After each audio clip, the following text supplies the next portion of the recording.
Chapter 1657. Wu Jing was quite surprised. He had prepared all kinds of measures and backup plans, but with Duque's generous announcement to support the horde, they became useless. Even though he tried his best to hide the changes in his mood, his surprised look still fell into the eyes of many alliance leaders. Thank you for the generosity of the alliance. Wu Jing bowed deeply.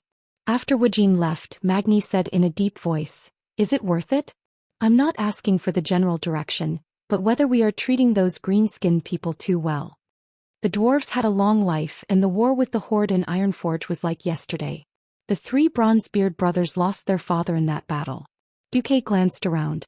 There were no outsiders here, only a few dwarves, the gnome leader, Donnas, Jaina and Kalia. Duque smiled. "Do you think I'm a dove or a hawk?" "I used to think that you were a true hawk, but now you're more like a dove," Magni said honestly. "I think I should be considered a king." Duke's reply caused everyone to roll their eyes. "You've already said what you wanted to say. Thrall is a dove." Duque suddenly said heavily, "Although he will not hesitate to start a war when the horde is in danger, in his heart, using force is the last and most inferior option. Under his leadership, the horde has indeed absorbed various races to strengthen itself like the alliance. However, the horde lacks a core program, and the orcs do not have a well-deserved king status to lead the races. When there is a lack of survival resources and conflict breaks out, how will Thrall deal with it? After going through many wars, no fool would be able to become the leader of a country or a race." Everyone understood at once. Thrall could not handle it at all. Everyone knew that after Arthas killed his father and the Lordaeron continent survived the chaos, the alliance actually had little need for the horde. Later, if it were not for the worry that Illidan would turn all the orcs in the Outland into fell orcs and attack Azeroth, there would be no burning crusade. At this point, if it were not for Arthas, the enemy of the living, and Yogg-Saron, the troublemaking ancient god, the alliance might have already started a war with the horde. Duque's current approach definitely contained the intention of stabilizing the horde. Duque sighed softly and said 3 sentences in a row. "The alliance may consider the relationship with the horde, but not now. The alliance may start a war with the horde. Now or in the next few years, it is not the time." After Thrall introduced the beastmen of Draenor into Kalimdor, the seeds of internal strife in the tribe were already planted. The traditional beastmen will demand more, and King Gallen will also bring trouble to the tribe. When all the contradictions accumulate and Thrall is unable to resolve them, with Thrall's character he will abdicate. At that time the hawks of the tribe will come to power. If the Duque had two of the past, then Thrall and Duke of Duofid I the of King of two of. Originally, the leaders of the alliance had begun to feel that the existence of the horde was of little value. If they wanted to deal with them, there would be endless problems that kept the alliance busy. They were even more worried that they would force the horde to be on the side of the Burning Legion again. If they wanted to coexist peacefully, the hatred of the past made the entire alliance maintain a high degree of vigilance against the horde.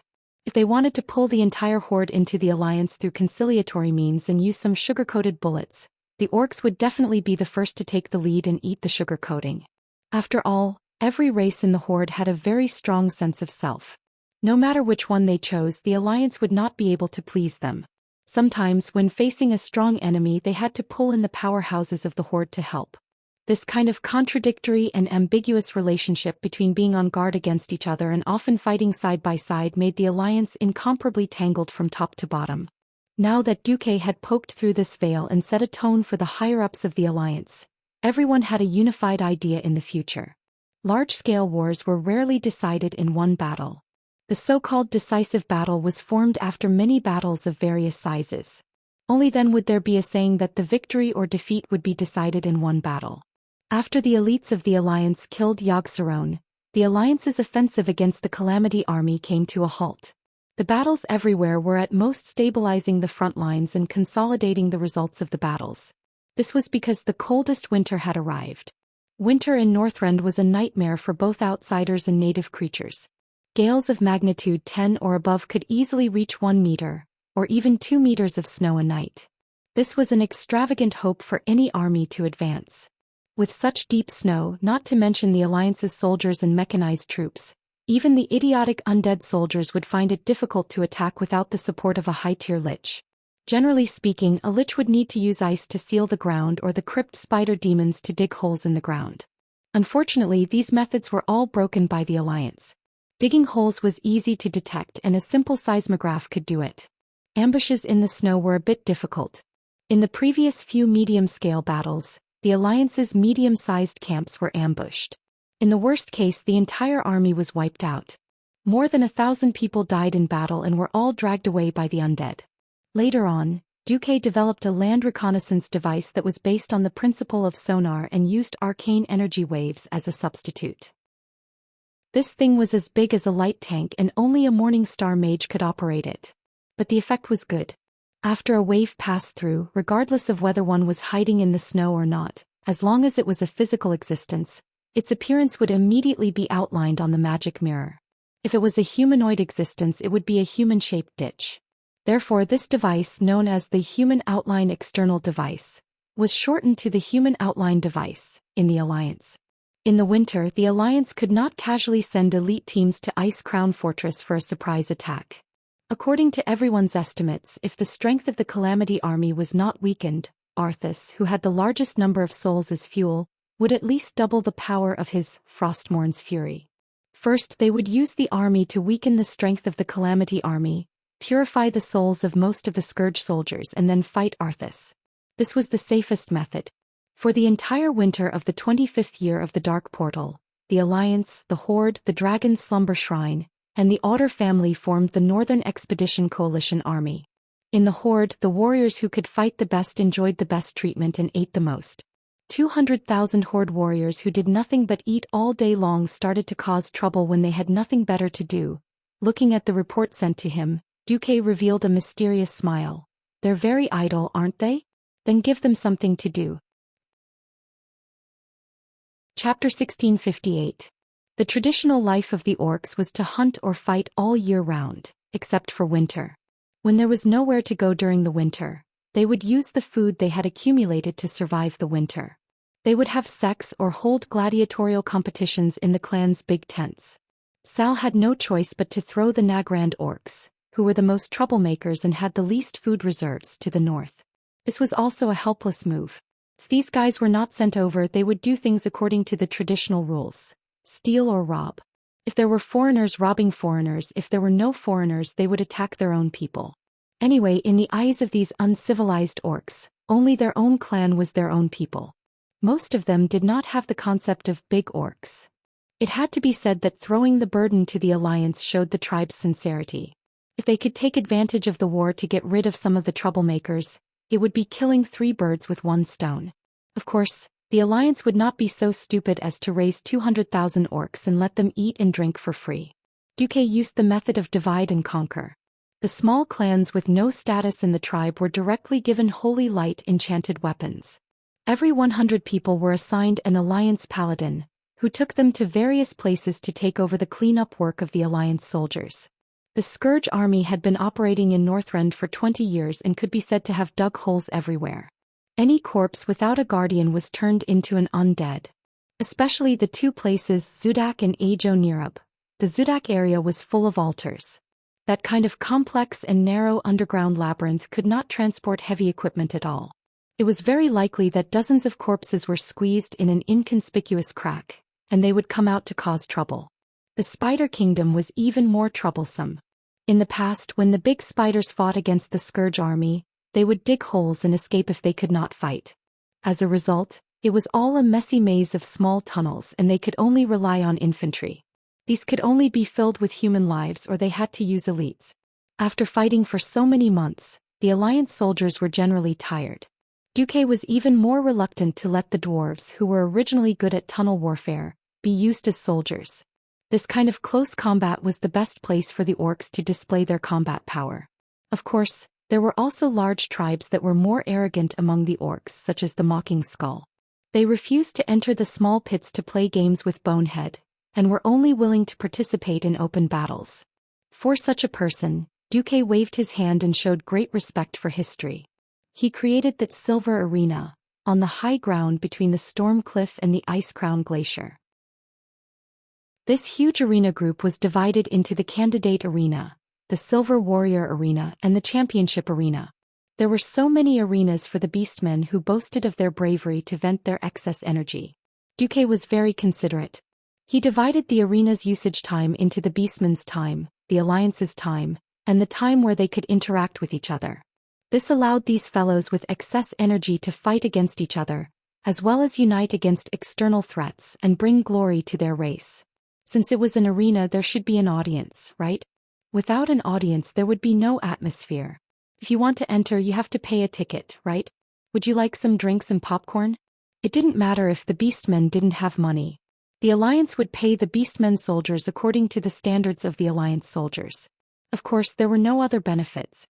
The beastmen could take Arathar's coins to the canteen to buy extra food, and even save up to buy better equipment for themselves.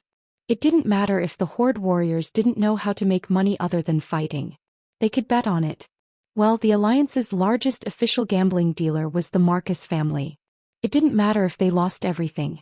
The beastmen could still work, such as sparring with the Alliance soldiers. They could treat it as training the Alliance recruits. There were also slightly dangerous jobs, such as cooperating with Mimiron to test the combat power of the mechanical gnomes. Anyway, these beastmen had unknowingly become accustomed to the Alliance's economic system. Duque's approach was so dignified, so fair, and so open that Varrock Salyafar, as the commander of the 200,000 beastmen, could not find any fault with it. Although he remembered Sal and Wajin's instructions to always keep an eye on Duque, he still sighed. Time passed and it was New Year's Day, January 1st, year 26. The beastmen had no concept of the new year, but the Alliance was different. A large group of soldiers who had crossed the ocean and had no choice but to spend the new year on another continent began to celebrate. In order to alleviate the soldiers' homesickness, Duque was kind enough to fully open the weave on this day. Hundreds of military camps of all sizes in Noscent were set up with magic communication devices, allowing the soldiers who had made outstanding contributions in the northern expedition to make a 5-minute long-distance video call with their families. This move directly raised Duque's already high reputation to a whole new level. No matter which camp they went to, they could hear soldiers shouting, "Long live Duke Marcus." The Alliance's civilization and cultural input was imperceptibly influencing these beastmen who came from the wild world. After New Year's Day, the arena opened again. After a long time of preparation, the main event was finally in Cairo, which was commonly known as the Crusades Trial. Ever since the arena was built, the most powerful hunters of the Alliance and Horde did not fear the bitter cold. They captured some powerful beasts from all over Noscent and threw them into the arena for the warriors of the Alliance and Horde to challenge. Injuries were inevitable during the challenge, but deaths were rare. A group of priests of the Alliance were on standby at the side of the arena. As long as they didn't die on the spot, they would be able to pull their lives back. It was just that the most powerful beasts were left until now. Without Duke's permission, even if he had 10,000 guts, he wouldn't dare to let a monster of this level act recklessly. On this day, Duke, Jaina, Salyafar and Gurus Hellscream were the leaders sitting in the special seats next to the Arena of Champions. They were Duke, Jaina, Salyafar and Gurus Hellscream, who looked like everyone owed him tens of thousands of dollars. "Oh, Duque, does he have a grudge against you?"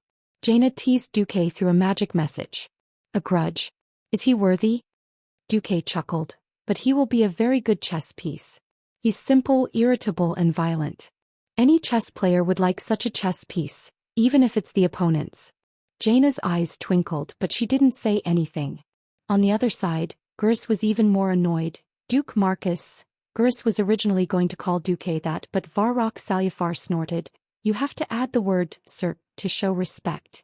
Gurus was about to explode from anger. What was hateful was that he was only the chief of the Warsong clan, while Varrock represented Thrall here. He gritted his teeth indignantly, and even his fangs made cracking sounds before he squeezed out the word "Your Excellency" from between his teeth. "Oh, what's the matter?" Duque acted as if he had just heard him. "Is there anything the Alliance can't say in front of the Horde warriors?" Chapter 1659. Something you can't say? Of course it's a little. Jaina replied directly. However, amidst her enchanting smile, her narrowed eyes were filled with mockery. "Do I have to tell you what I'm whispering to my lover?" With that, Jaina placed her hand, which was covered in a white glove, on the back of Duque's hand. She was clearly saying, "I'm showing off my love." Do you want some dog food? Garush knew that he had been impulsive, but he did not regret it. His instincts as a warrior told him that the two were mocking him. He had always believed in his instincts. However, his actions were rather childish when it came to diplomacy. No, this could no longer be called diplomacy. This was a complete venting of anger.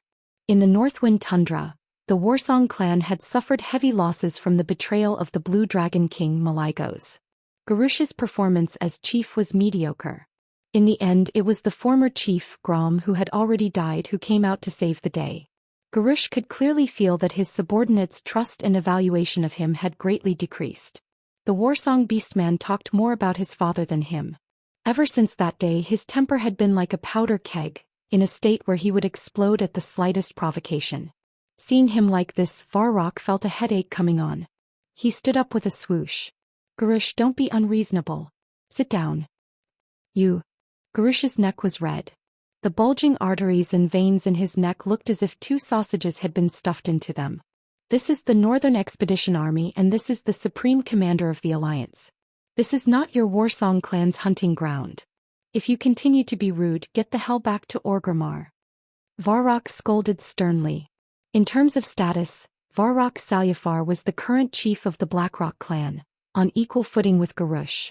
In terms of status, as the supreme commander of the Great Chief, Salyafar had the authority to directly lead the entire Beastman army. During the tribal wars, even chiefs like Wujin and Kane had to listen to his commands. Garush, who was still inexperienced and had not even fully grasped the Warsong clan, did not have the confidence to challenge Varrock. Humph. After letting out a disdainful snort, Garush finally crossed his arms and sat down forcefully. Little did they know that in psychology, crossing one's arms in front of one's chest was actually a defensive posture that prevented one from communicating with the other party. Varrock said apologetically, "Sorry, Garush is a brat from Nagrand. Young and impulsive, Sir Marcus, please do not blame him." "Oh no. It's fine." Duque smiled and waved his hand. Of course, in his heart, Duque was laughing his head off. There would always be people with bad brains in this world. Should I say Brainless Roar is indeed Brainless Roar? How ignorant and fearless. Who gave you the courage to use such a trivial reason to challenge a demigod? If the great chief of the tribe was an idiot, then Duque would not hesitate to take care of the tribe first.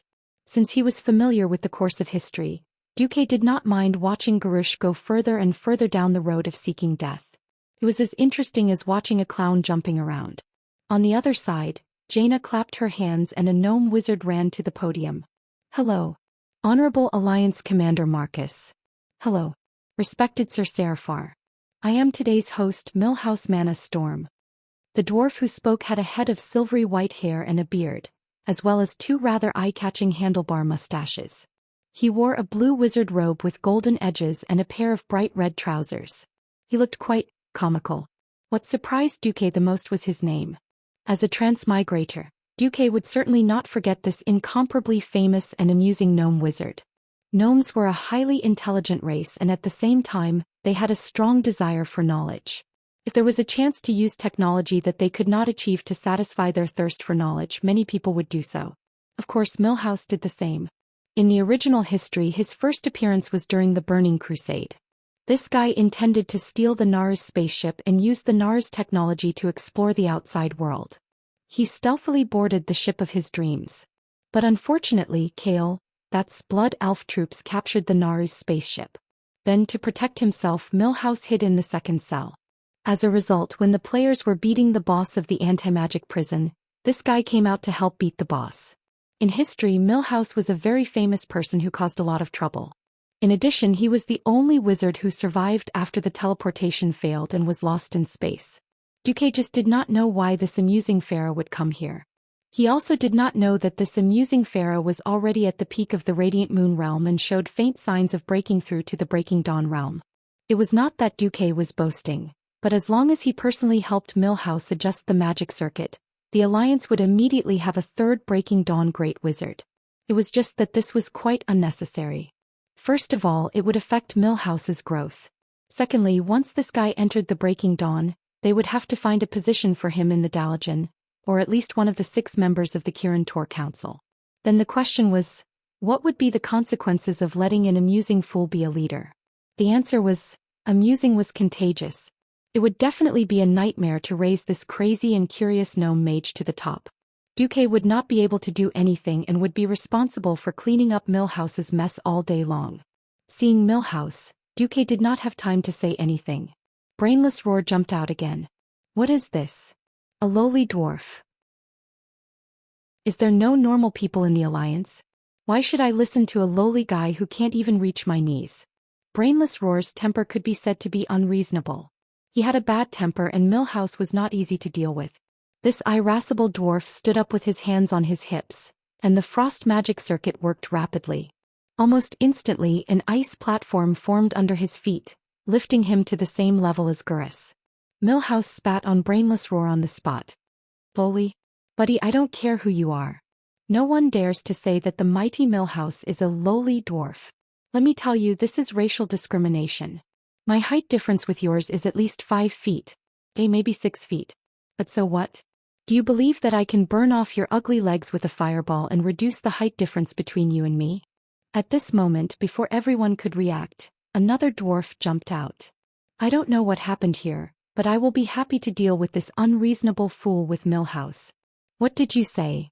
Brainless Roar clenched his fists and stood up.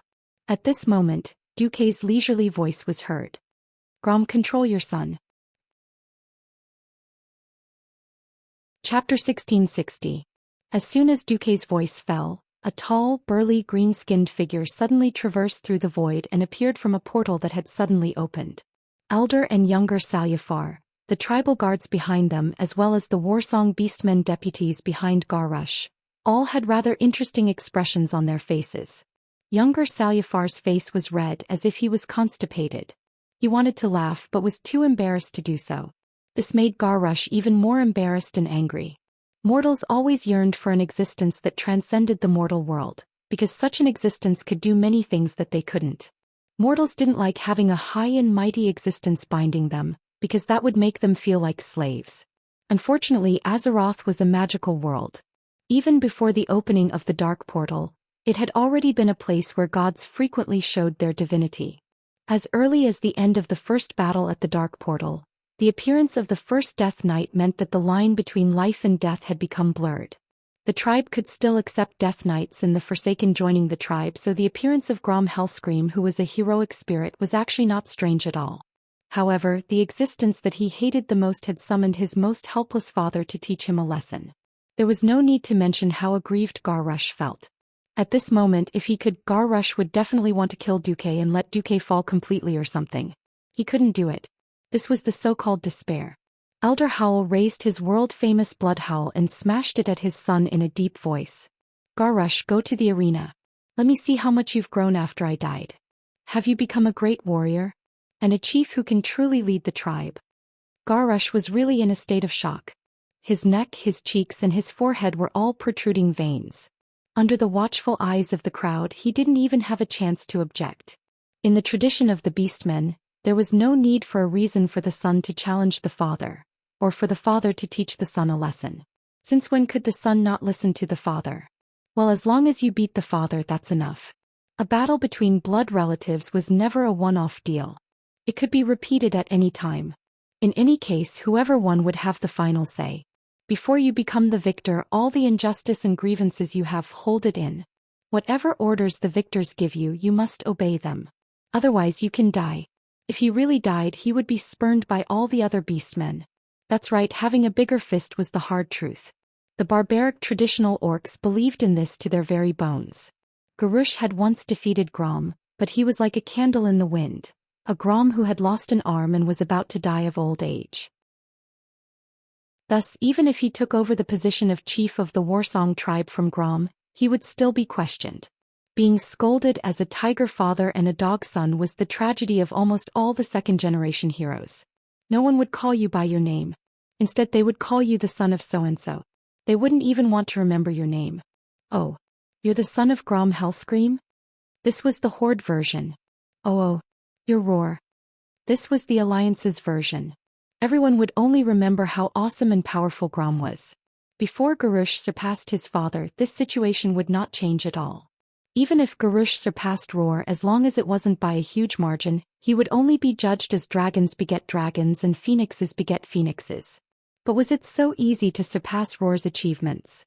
In this life, Roar killed an adult Goron by himself at the age of 14, making his name known throughout the Warsong tribe. When he was in his 20s, he participated in the war against the Draenei and was the vanguard in the attack on Shotrath City. After that, he participated in the first and second battle of the Dark Portal, suppressing Big Sister Windrunner and Second Sister Windrunner. At that time, he was the strongest in the Alliance, Anduin Lothar and other top experts in the Alliance.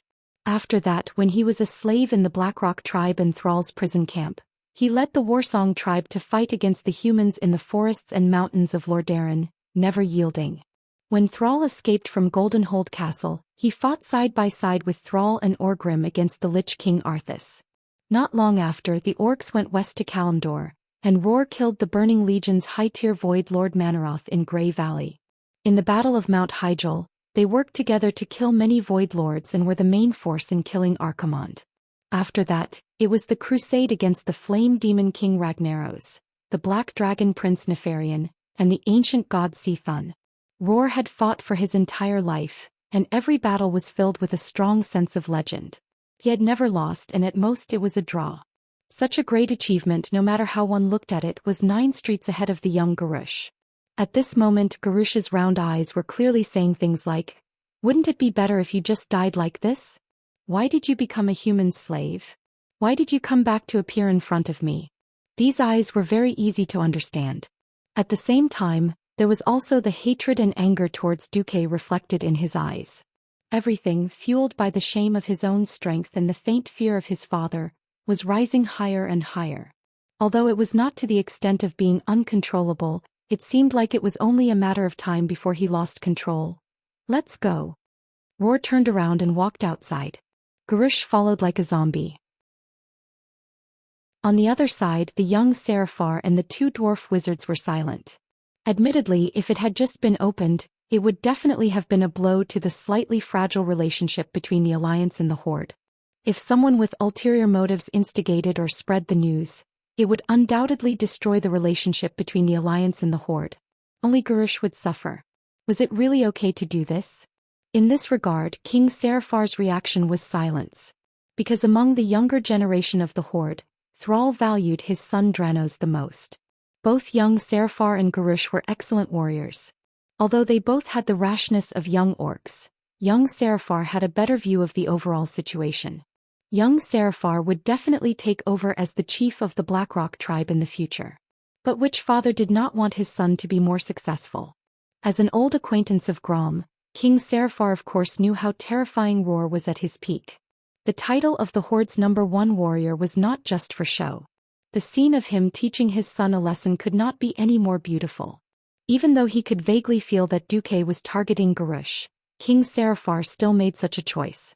After Duque suppressed the 2 dwarves' violent emotions, King Seraphar said, "Then, can we start today's competition?"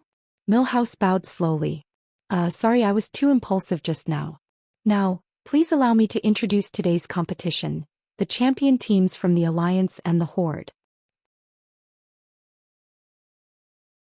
Chapter 1661.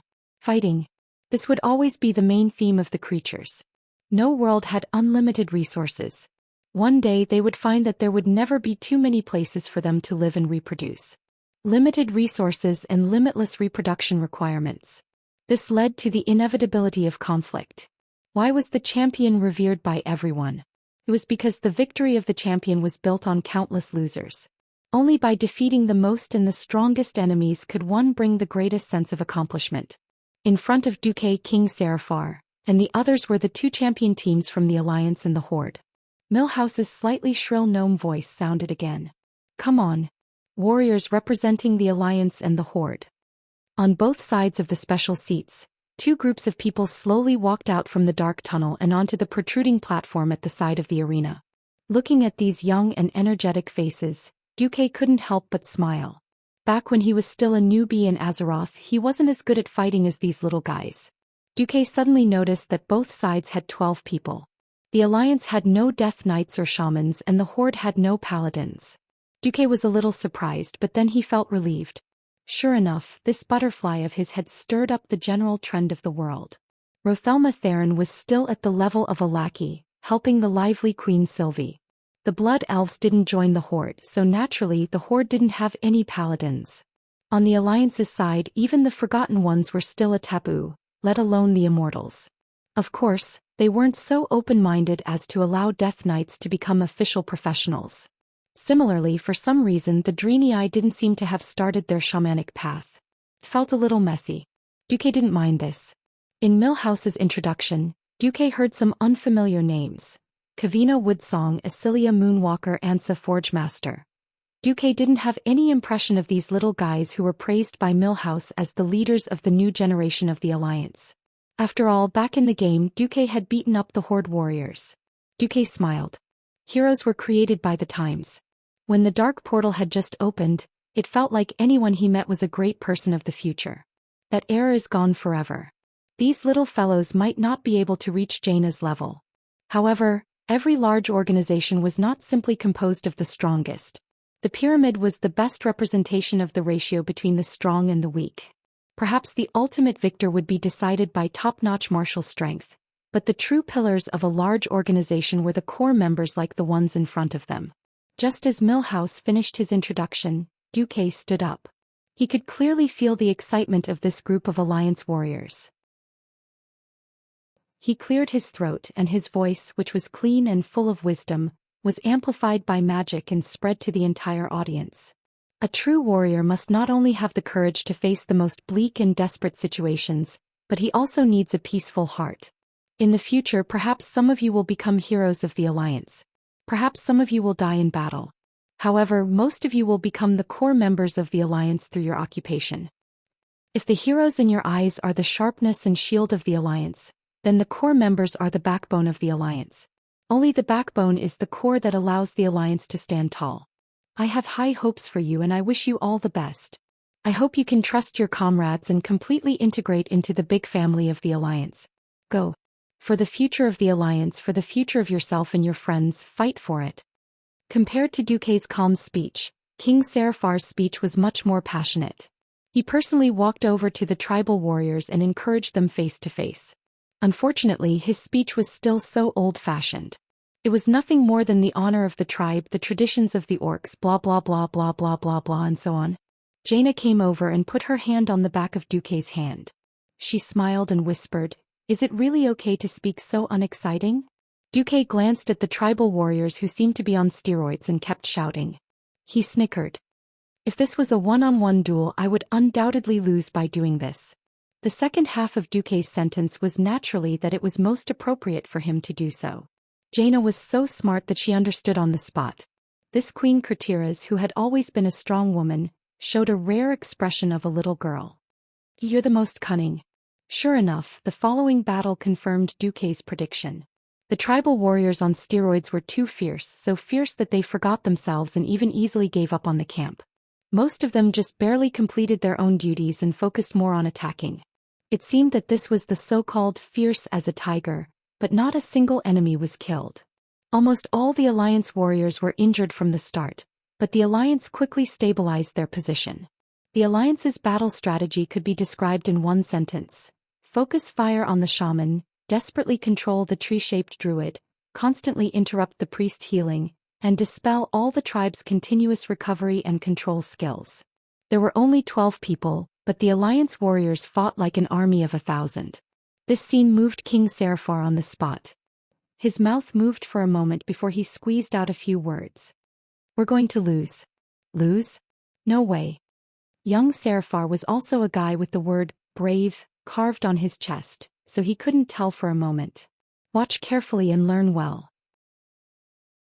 The gap between us and the Alliance is already comprehensive." Ah. Although surprised, young Seraphar still followed his father's words and opened his eyes wide, trying to imprint this scene into his mind. Sure enough, after a few rounds, the tribe's recovery shaman was the first to fall under the concentrated firepower. The shaman's weakness of lacking life-saving skills was exposed at this moment. Then, as if there was a chain of explosions, under the rapid transfer of firepower and concentrated attacks of the Alliance warriors, the tribe's healers fell one by one. Like dominoes falling, the 12-man team of the tribe was wiped out in the next 10 seconds, all of them beaten to the ground. We won. The Alliance warrior, Saga, was the first to raise the weapon in his hand, showing off his victory to Duque, to the Alliance leaders and to the audience of over 10,000. We won. The 11 Alliance warriors cheered in unison. Long live the Alliance. More than 6,000 Alliance people burst into cheers like a tsunami. On the contrary, the tribe side was silent. As the host of the ceremony, Milhouse immediately announced proudly, "All right. The team of warriors who will accept the Crusade's trial has been decided. They are the Alliance warriors." Chapter 1662. To Duque it didn't matter who was the challenger. If the Alliance and the Horde were in a honeymoon period, Duque wouldn't even mind going easy on the Horde. But now, of course, if they could win, it was because of their abilities. Why didn't Duque give them his blessings? Good job. Reward. As a big shot in the Alliance, Duque casually took out top-grade equipment from his storage space that had never been seen on the market. Duque would only give equipment that was as old as the Molten Core to outstanding newbie professionals. The equipment that Duque casually gave out was at least as good as the Alcafon's treasury. There were only so many people in the Alliance's hero squad, and equipment was quickly worn out. Plus, each boss wouldn't respawn after being killed in one go, so the loot was 10 to 8 times more than in the game. It was easy for the hero squad to get more equipment. After Duque became a demigod, there were many additional benefits. As a former Void Lord and a demigod who had mastered the power of the soul, he could now erase the soul binding on equipment taken off by mortals. This was very simple. Erase the soul imprint on the equipment. As long as it wasn't an artifact with basic or above self-awareness, there was no equipment that could withstand Duque's soul attack after it left its owner. This allowed the Alliance experts to use their equipment much more efficiently. Looking at the treatment of the local tycoons on the Alliance's side, looking at the happy warriors of the Alliance, almost all the tribal professionals were envious and had a pitiful look on their faces. The most painful thing was that when the arena was first built, all the Alliance and Horde soldiers were forced to not leave the arena early, regardless of whether they won or lost. The Alliance warriors were celebrating, and the Horde, which was mainly made up of orcs, felt very aggrieved. At that moment, King Seraphar stood up and jumped into the field from the side of the 5-meter-high stand. He pulled the dizzy orc warrior Nahok Steelbreaker to his feet. "Stand up. All of you stand up. You always claimed to be the inheritors of the orc tradition. So what's your attitude toward the victors now?" King Seraphar pointed at the thousands of orc hostages and asked, "Is this the attitude of a victor?" "But they're not orcs," someone in the crowd said weakly. Old Salyafar waved his hand. "What a joke." He pointed at the crowd of twin-headed ogres and said, "Do you see those ogres? Once upon a time our ancestors were proud of killing an ogre alone, and they were heroes who killed Goron alone. But today they are in the Horde's army fighting side by side with us orcs like our brothers. Isn't it because we worship the strong? Why can we even accept our former mortal enemies?" King Salyafar turned around and pointed at the Alliance warriors who were looking at the orcs. "Since you call yourselves brave orcs, then tell me, did these warriors cheat in the battle just now?" The thousands of orcs fell silent. The king suddenly roared like a drum, "Orcs! Answer me right now." As if awakened from a dream, the thousands of orcs stood up in unison and answered, "No, no." It was another question that seemed to wake the world up. So their victory, was it a glorious victory? The thousands of orcs answered in unison again, "Yes." Using all the strength in his body, he practically roared out every drop of air in his lungs. At that moment, it was as if he was possessed by Lord Roar. His voice was like thunder. "Then all of you should King applaud and cheer for the winner. Otherwise you're not fit to call yourselves warlike orcs." After being stunned for a full 2 seconds, the orcs burst into cheers that could topple mountains and overturn seas. "Yes. The victors should be praised. Well fought. Your battle tactics are amazing. When I go back, I'm going to practice my little bastard's battle tactics." The Alliance audience was stunned for half a second, then followed suit and shouted like a storm. "Huh. That's more like it. If you want to fight alongside us, you have to be strong." Amidst the cheers, the orc warriors walked towards the Alliance warriors. Nahok lightly punched the chest armor of the Alliance warrior, Sakagar. Brother, you fought beautifully just now. You're the real main tank that supports the team. Your whirlwind was beautiful too. Sakagar smiled back. Unknowingly, the atmosphere between the Alliance and the Horde began to harmonize. At that moment, Duque stood up and waved his arms. His voice, which contained faint divine power, spread in all directions. I, Duke Marcus, hereby propose that since the Alliance and the Horde will be facing the Lich King's terrifying undead army in the upcoming Battle of Icecrown Glacier, for the future of all the living, the warriors of the Alliance and the Horde should form a team and participate in this crusade together. Barak, what do you think? Of course, King Salyafar agreed. Great. That's what an ally should do. Duque waved his hand and dozens of noble purple objects flew towards the Horde warriors under the support of a strange small tornado. This is... The orc warrior Nahok was a little stunned. Duque's voice rang out again. The winner should enjoy cheers, praises and the best prize. But the one who put in the effort, blood and sweat should also be praised. This is a slightly lower level prize. Let's take it as the prize for the runner-up. If one wanted to form a team, if half the team's equipment was more than one level lower, it would be impossible to carry them. If the loser was given the same prize as the winner, then the wine of victory would be bitter. Duque's move not only satisfied the winner's heart of glory, but also made it so that the loser would not be left with nothing. The gap was too big to form a team. Even Varrock could not help but clap his hands in praise. Beautiful. Millhouse's shrill voice rang out again. Well then, warriors of the Alliance and the Horde, please enter the arena together and face the greatest terrifying creature from No Scent. Almost at the same time, a roar that seemed to have come from the primordial wilderness resounded throughout the entire arena. Roar. At the same time, the huge iron gate in the south opened, and a huge horse-like creature that had broken free from its shackles charged out. At first glance, he looked like an oversized centaur.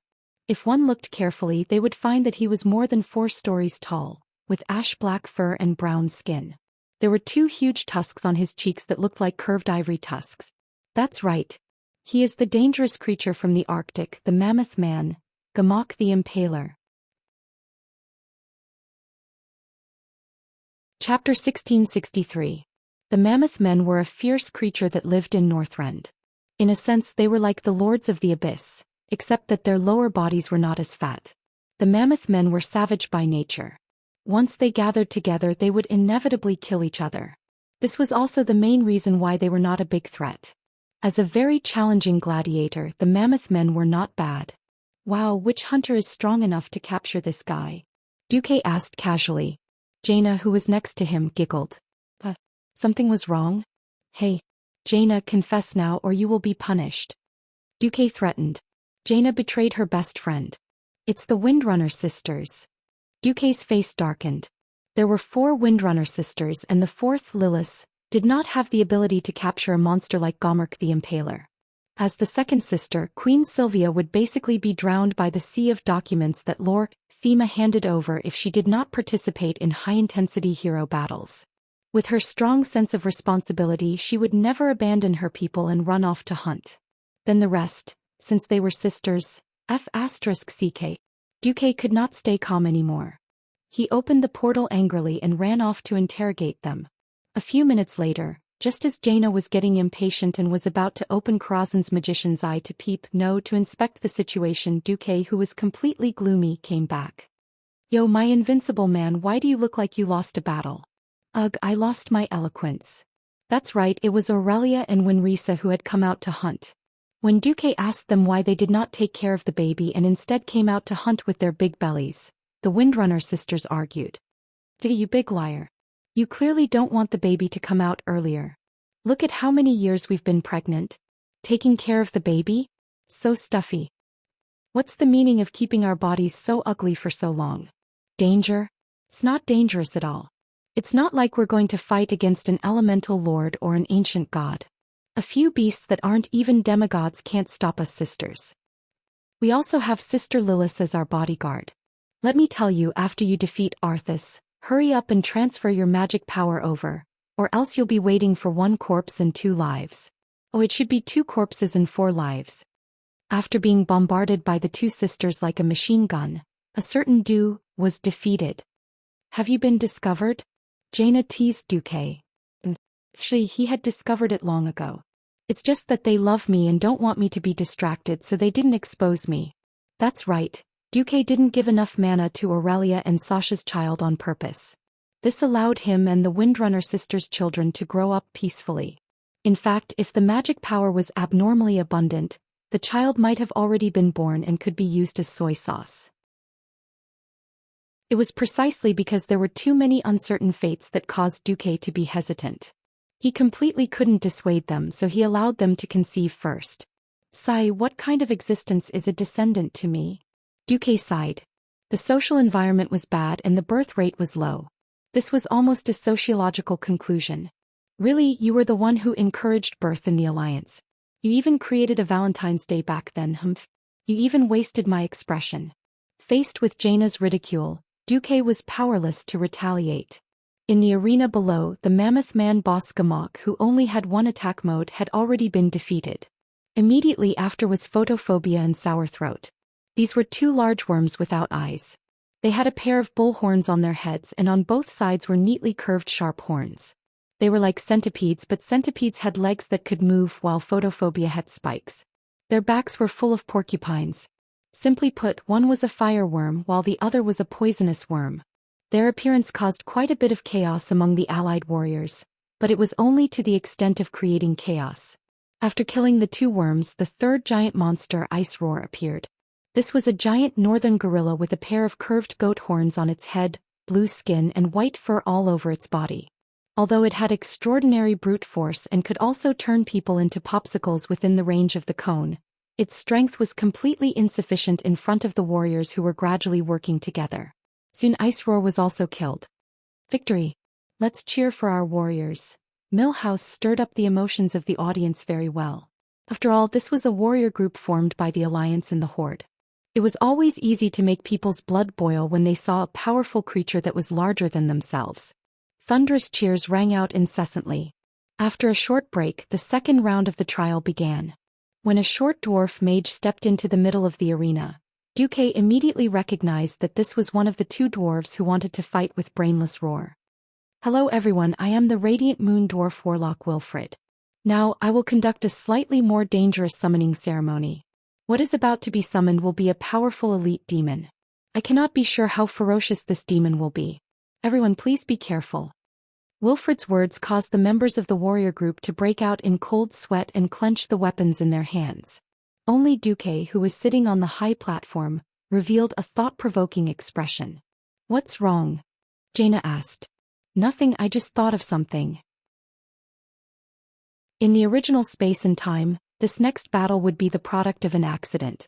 Wilfred intended to summon an ordinary demon to fight against the players, but he accidentally summoned King Galaxus, the mid-tier Void Lord of the Eridar race, and was killed by his own summoned creature. At that time, the player's mission was to subdue this demon leader who had intruded. However, in this life, Duque chuckled.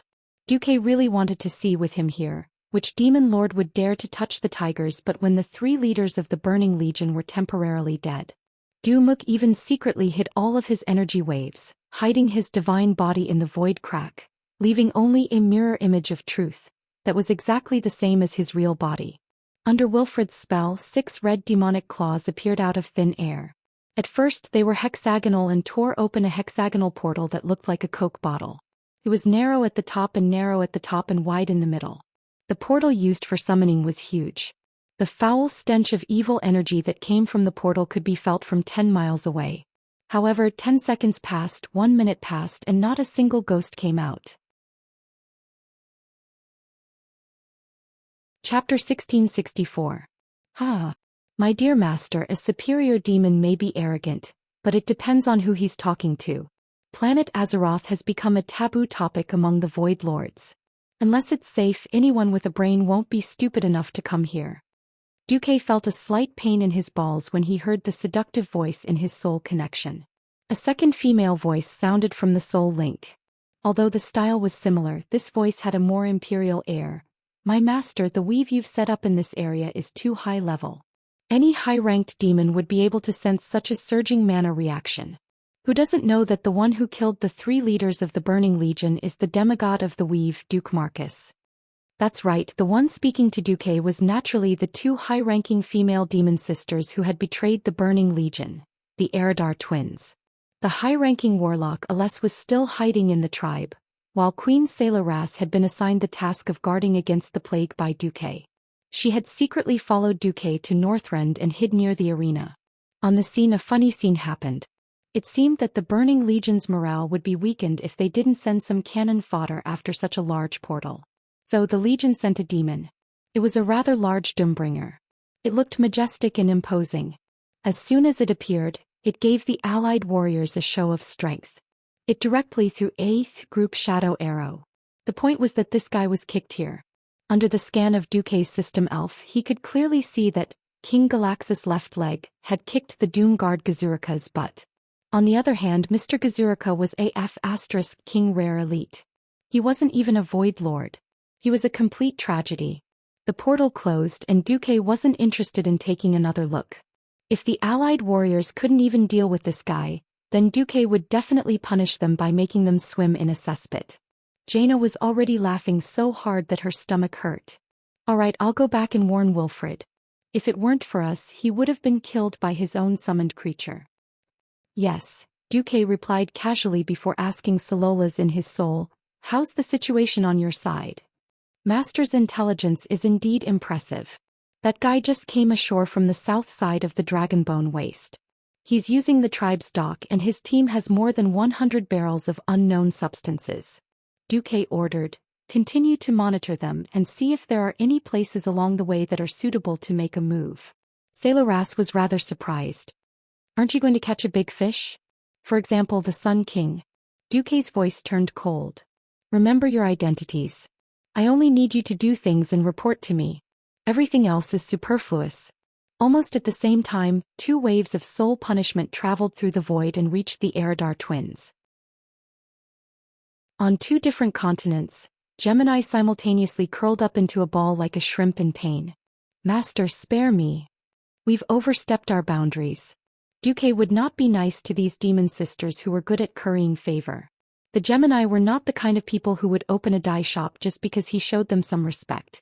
They would constantly take the opportunity to test Duque's reaction and bottom line, walking the line between profit and taboo. Perhaps under the pressure of the Burning Legion, they would not really want to rebel, but they had been doing this for at least 20,000 years. This kind of habit had long been ingrained in their bones and souls. If he did not teach them a lesson, they would take over at any moment. As Duque dealt with the Eridar twins, the battle below had already ended without any suspense. This is the so-called Crusade trial? Isn't it too light? Are there no more exciting opponents? Below, the orc warrior Nahok spread his arms and let out a heroic voice. When the nearby audience heard this, they also joined in the uproar. After all, a seemingly mediocre demon would not be able to excite the audience. Wilfred was dumbfounded.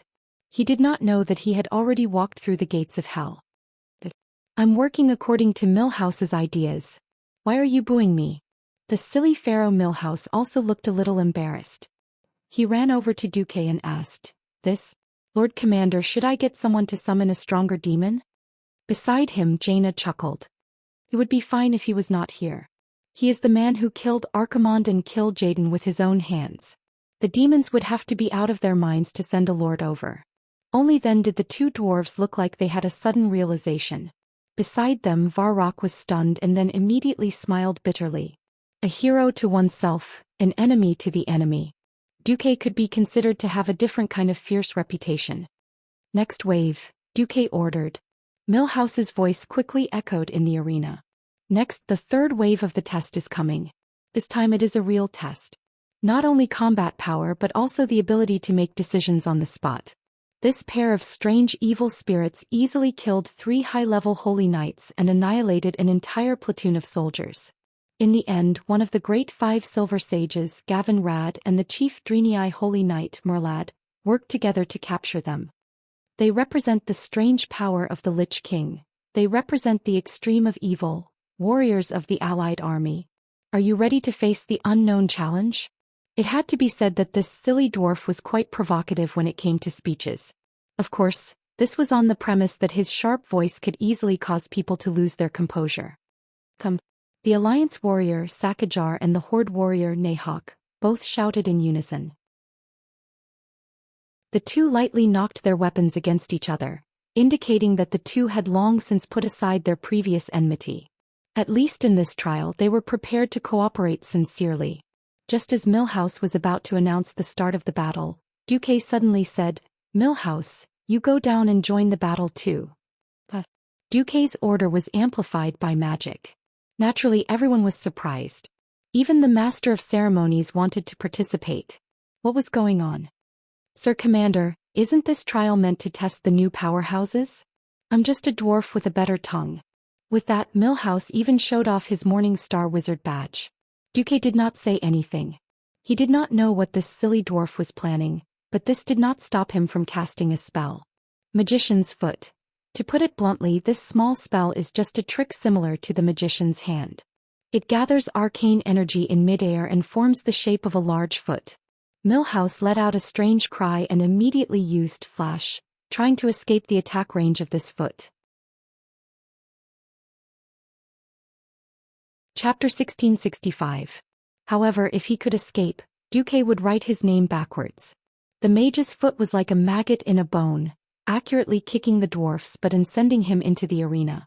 Ouch! The dwarf let out an exaggerated scream, then got up from the ground holding his waist.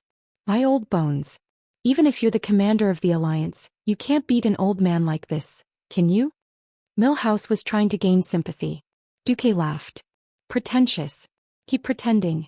I really can't see that you're deliberately suppressing your strength to avoid being given a real position in the Alliance and being trapped in the military so that you can't take risks. Even your white beard is dyed. Get out of here or I'll teach you a lesson." Duque exposed Milhouse's secret. No matter how thick-skinned the silly dwarf was, he could not help but blush. Avoiding military service could be a big or small matter. With the current shortage of mages, in principle, all Dalajan mages held positions in the military.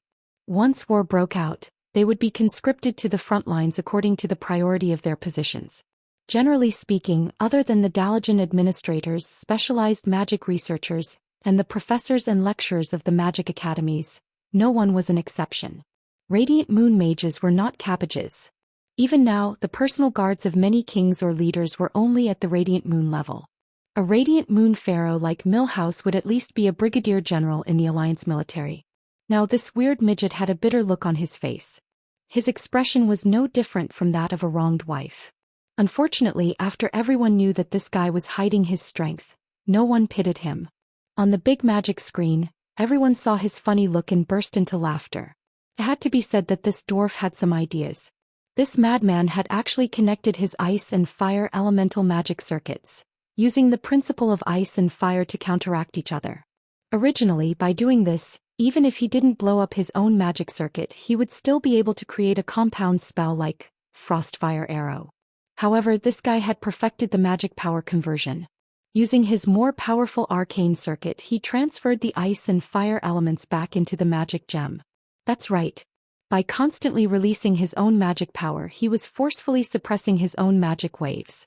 If Duze was not a transmigrator and knew that Milhouse Mana Storm was not a weakling, he would not have used his demigod elemental sense to sense the flow of magic in his body. Otherwise, he would have been fooled and thought that this dwarf was just a sky mage. The funny thing was that this guy didn't give up and continued to hide. His elemental undulations rippled out and everyone could sense the increase in his mana. However, it was only at the peak of the Morning Star realm. Of course, as a member of this warrior team, he was definitely of an outstanding standard. Since it was an order from the Supreme Commander, no one minded. Just focus on attacking the enemy. You don't have to control the battlefield. After all, we haven't worked together before. Alliance's captain Shagar arranged. All right. In any case, mages didn't cause any trouble and were pure damage output. They were a large cannon. On the other side, another dwarf, Wilfred, took over the role of the Master of Ceremonies. He announced loudly, "All right. The brave warriors of the Allied forces are about to face the next wave of tests. They are the terrifying undead sisters, the Wagri twins." On the battlefield, one black and one white, two undead in the form of angels wearing black and white armor appeared. Milhouse had started to cause trouble. "Wait, I need to make some preparations. You guys go first, I'll make some water. With that, he hid at the back of the team and began to cast water-making spells and food-making spells. He didn't care that his voice was amplified by magic and could be heard by everyone present. Hagar's eyes widened. Damn, is this a lazy person with a lot of sh*T&P? Or does he specialize in causing trouble? But the enemy had already appeared. As the main tank, Hagar could only ignore this crazy dwarf and rush forward to take on the black enemy, the darkness evil messenger Edith. On the other side, the orc warrior Nahok took on the light evil messenger Fiora. On the other side, Millhouse didn't care whether the battle in front of him was earth-shattering or bloody. He didn't care what the hell those strange pure white or pure black light balls were. He continued to talk to himself like a lunatic. Great, next I need some protective spells. This guy stood up and cast Ice Barrier and Magic Shield on himself. Just when the audience of more than 10,000 thought that this dwarf, who had been taken care of by Duque, was about to start fighting, he sat down again. Of course, I need to replenish my mana first. You guys will see my power. Just wait a little longer. With that, he sat down to drink water to recover his mana and eat bread to recover his health. Faster, see. This works too. The audience's eyeballs almost popped out of their sockets. Only Duke could see through the System Elf's elemental analyzer that this genius gnome was actually adjusting his own magic circuits at lightning speed, straightening out the previously messed up magic circuits and reconnecting them once again. Gianna, do you see it? I see it. Gianna smiled like a flower. This clever Queen Courtiers was probably already thinking about how to abduct Millhouse to her side. On the other side, the allied warriors in the fierce battle ahead had gradually found their way and discovered the secret of the Wagri twins. We can't let these two stay together. If they are of the same color, their damage to me and vice versa will be reduced. If they are of the opposite color, their damage will be increased. What kind of move is this? Damn it. They've replied. In order to fully achieve the effect of the trial, other than the two gods who had captured the Wagri twins, the information of the enemy was completely confidential to the trial takers. This was the only way to achieve the effect of the trial. After all, on the battlefield when encountering an unknown enemy, there would not be so many transmigrators to give you spoilers. When facing an enemy that could not be taken down in a short period of time, how to see through the characteristics of the enemy's attacks and how to find the enemy's weakness was a problem that every professional had to consider. In the professional training classes as well as in the military schools that specialized in training alliance commanders, there were professionals who taught newbies how to think and how to find their own way to defeat the enemy. Duque was very satisfied to see that this temporarily formed team of warriors had quickly stabilized their footing after the initial panic and confusion. The healers worked hard to restore the team's health, and the damage dealers began to carefully look for the enemy's weakness. Although from Duque's point of view the team's situation was a little bad because of the high consumption of magic power, it was precisely because he considered this possibility that Duque kicked the damn dwarf mage into the field. As expected, the sharp dwarf voice sounded again. "I'm ready. So, which idiot is ready to get a good beating now?" Chapter 1666. The dwarf was irascible. Those who provoked Pharaoh would be in danger. According to the needs of the plot, only important characters would have their own background music. However, what made Duque not know whether to laugh or cry was that when he saw the majestic Millhouse, whose body was surging with elements that attracted attention like a spotlight, the first thing that came to Duque's mind was actually the melody of The Return of the King. What a joke.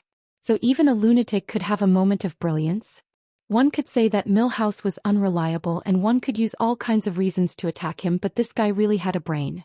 When the light evil messenger Fiora opened her shield and was about to cast Twin Coordination to recover her and the dark evil messenger's soul power vitality, Millhouse made a small jump and separated his left and right hands, one in front and one behind as if he was stretching them. In the next second, the frost elements that were so strong that they definitely exceeded the level of the current warrior group suddenly exploded on his body, forming a small tornado. A white frost arrow broke through the chaotic atmosphere and headed straight for Fiora's face. Pa! The powerful magic attack not only destroyed Fiora's shield, but the aftermath of the magic attack also directly hit Fiora's face, causing her to have a short pause in her spellcasting. Once again Millhouse was the first to react. He directly flashed to close the distance between them, and his freed right hand directly went up to cast an anti-magic spell. The deliberately condensed chaotic magic dispelled the twin coordination that was about to be completed. The Waglio twins' attempt to recover was directly interrupted. When people of the same color stand together, there seems to be a bonus. The healer is of the same color and the attacker is of a different color. Duque did not expect that Milhouse would actually be able to hold the entire scene in one go. This scene really surprised Duque. The potential that was displayed did not necessarily mean that it would be realized as strength. Under the combined effect of a series of internal and external factors such as hard work, mentality, willpower, and opportunities, the potential would grow into strength.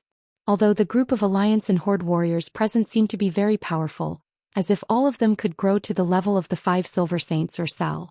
Unfortunately, as far as Duque knew in the original history, no one here could grow to that level.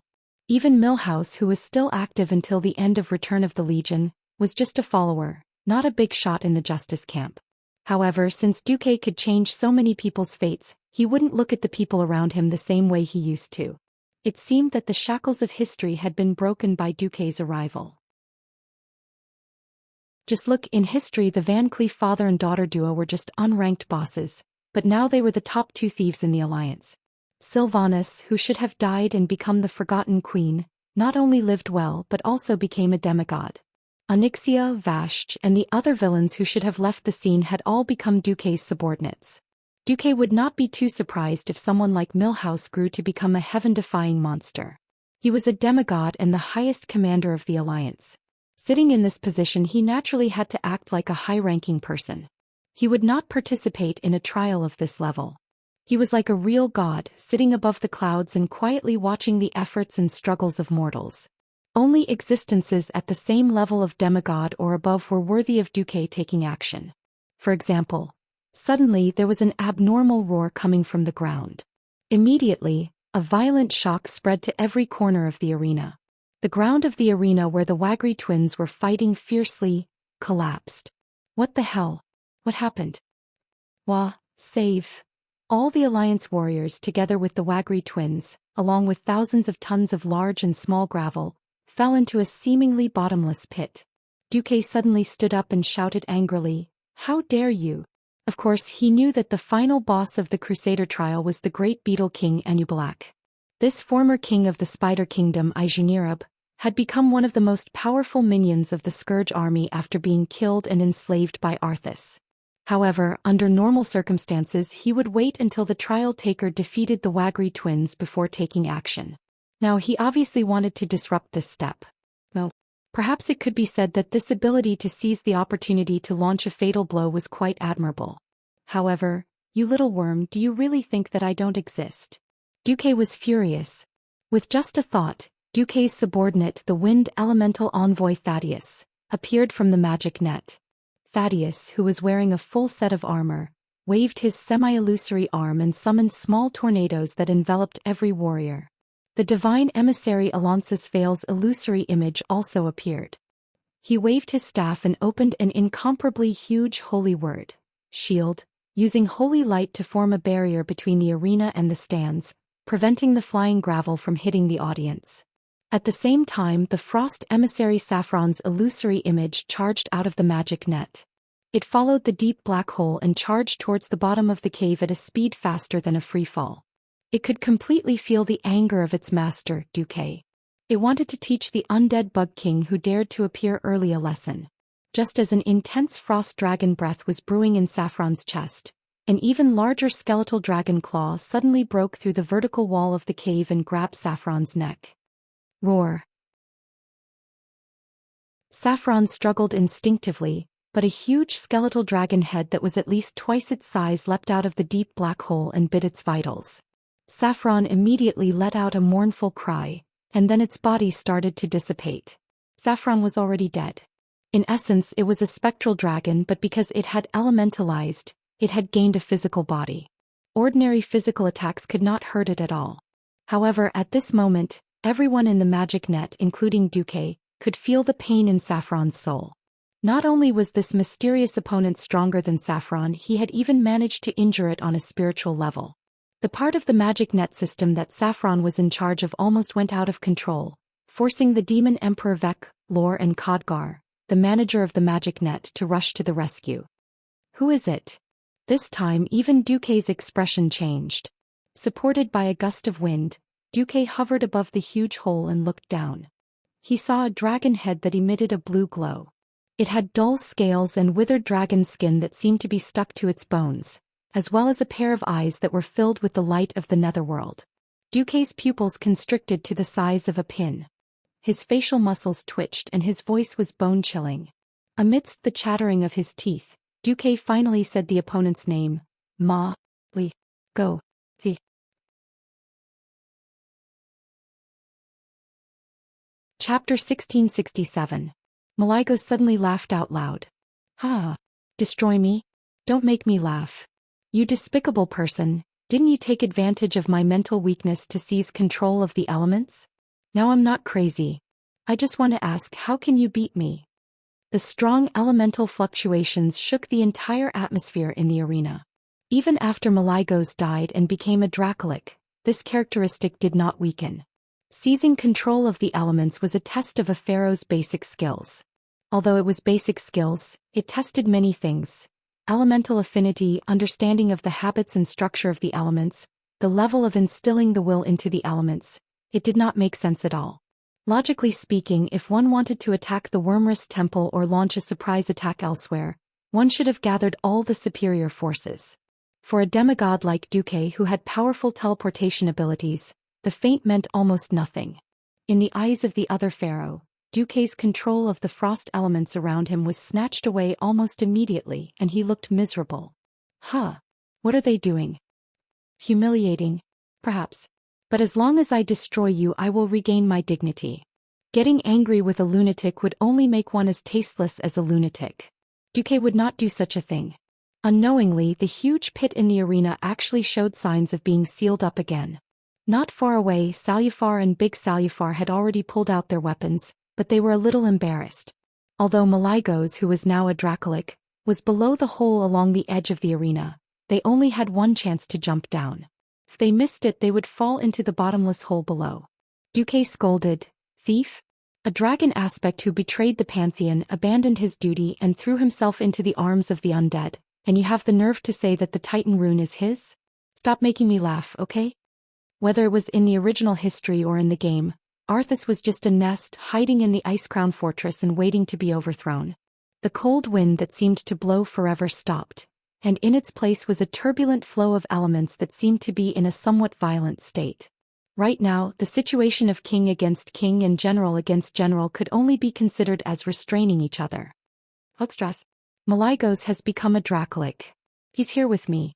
Duque narrowed his eyes and secretly sent a magic message to the crowd to evacuate the arena. Pop, pop, pop, pop. The huge icicles were continuously shattered, and then turned into ice shards, accumulating at the entrance of the pit. The physiological structure of the human body was not naturally formed for magic. However, Maligos gave Duque this feeling. It was as if every cell in his body as well as his soul could be filled with elements and cause the elements to resonate. The question was, what was Arthas trying to do? Duque was too lazy to continue. He spread his hands and said, "Sigh. Arguing with a psychopath, I only did it because I suddenly had a brain cramp. All right. Maligos, since you dare to appear in front of me as an undead, are you ready to be destroyed by me forever? You didn't expect it to be me, did you? Despicable thief." Duke Marcus. In the huge pit, Maligos raised his head high and stared at Duque in the air with eyes that were like hellfire. Like a spider web, the veins of the magic net crisscrossed in the air behind Duque. Different magic net channels emitted different colors of light. Both sides knew that they were both demigods. Whether it was the Red Dragon Queen's side or Duque's side, they could not do anything to each other in a short period of time. Once the battle dragged on, it would turn into a decisive battle. Although this was the periphery of the Icecrown Glacier, it was not as effective as the Icecrown Fortress. Hundreds of hands of magic appeared in midair and enveloped the dark pit in a hemispherical shape. Arcane missiles the size of water tanks formed a heavy rain that poured into the pit. The real battle was between Duque and Maligos. faster thief. As expected of a veteran demigod, Duque could not help but curse. Dozens of sharp icicles the size of pillars shot into the sky like rockets, shooting at Duque in the air. Of course the second fool was not a weak lowly. At least she would not cause trouble everywhere like she was now. Duque had the system genie. With more than 1,000 threads he could independently inject different willpower to snatch frost elements. However, in terms of elemental affinity, Duque naturally lost. Duque was called a thief because he had taken the Titan rune that originally belonged to Maligos. However, Duque did not feel guilty at all. The ports of the 4 elemental realms suddenly enlarged so that more elements could enter the magic net. It could not be helped. Beastmen could not fly. The magic net that should not have been visible to the naked eye became visible due to the extremely exaggerated elemental charge. Betrayal. I am clearly the master of all magic and elements in Azeroth.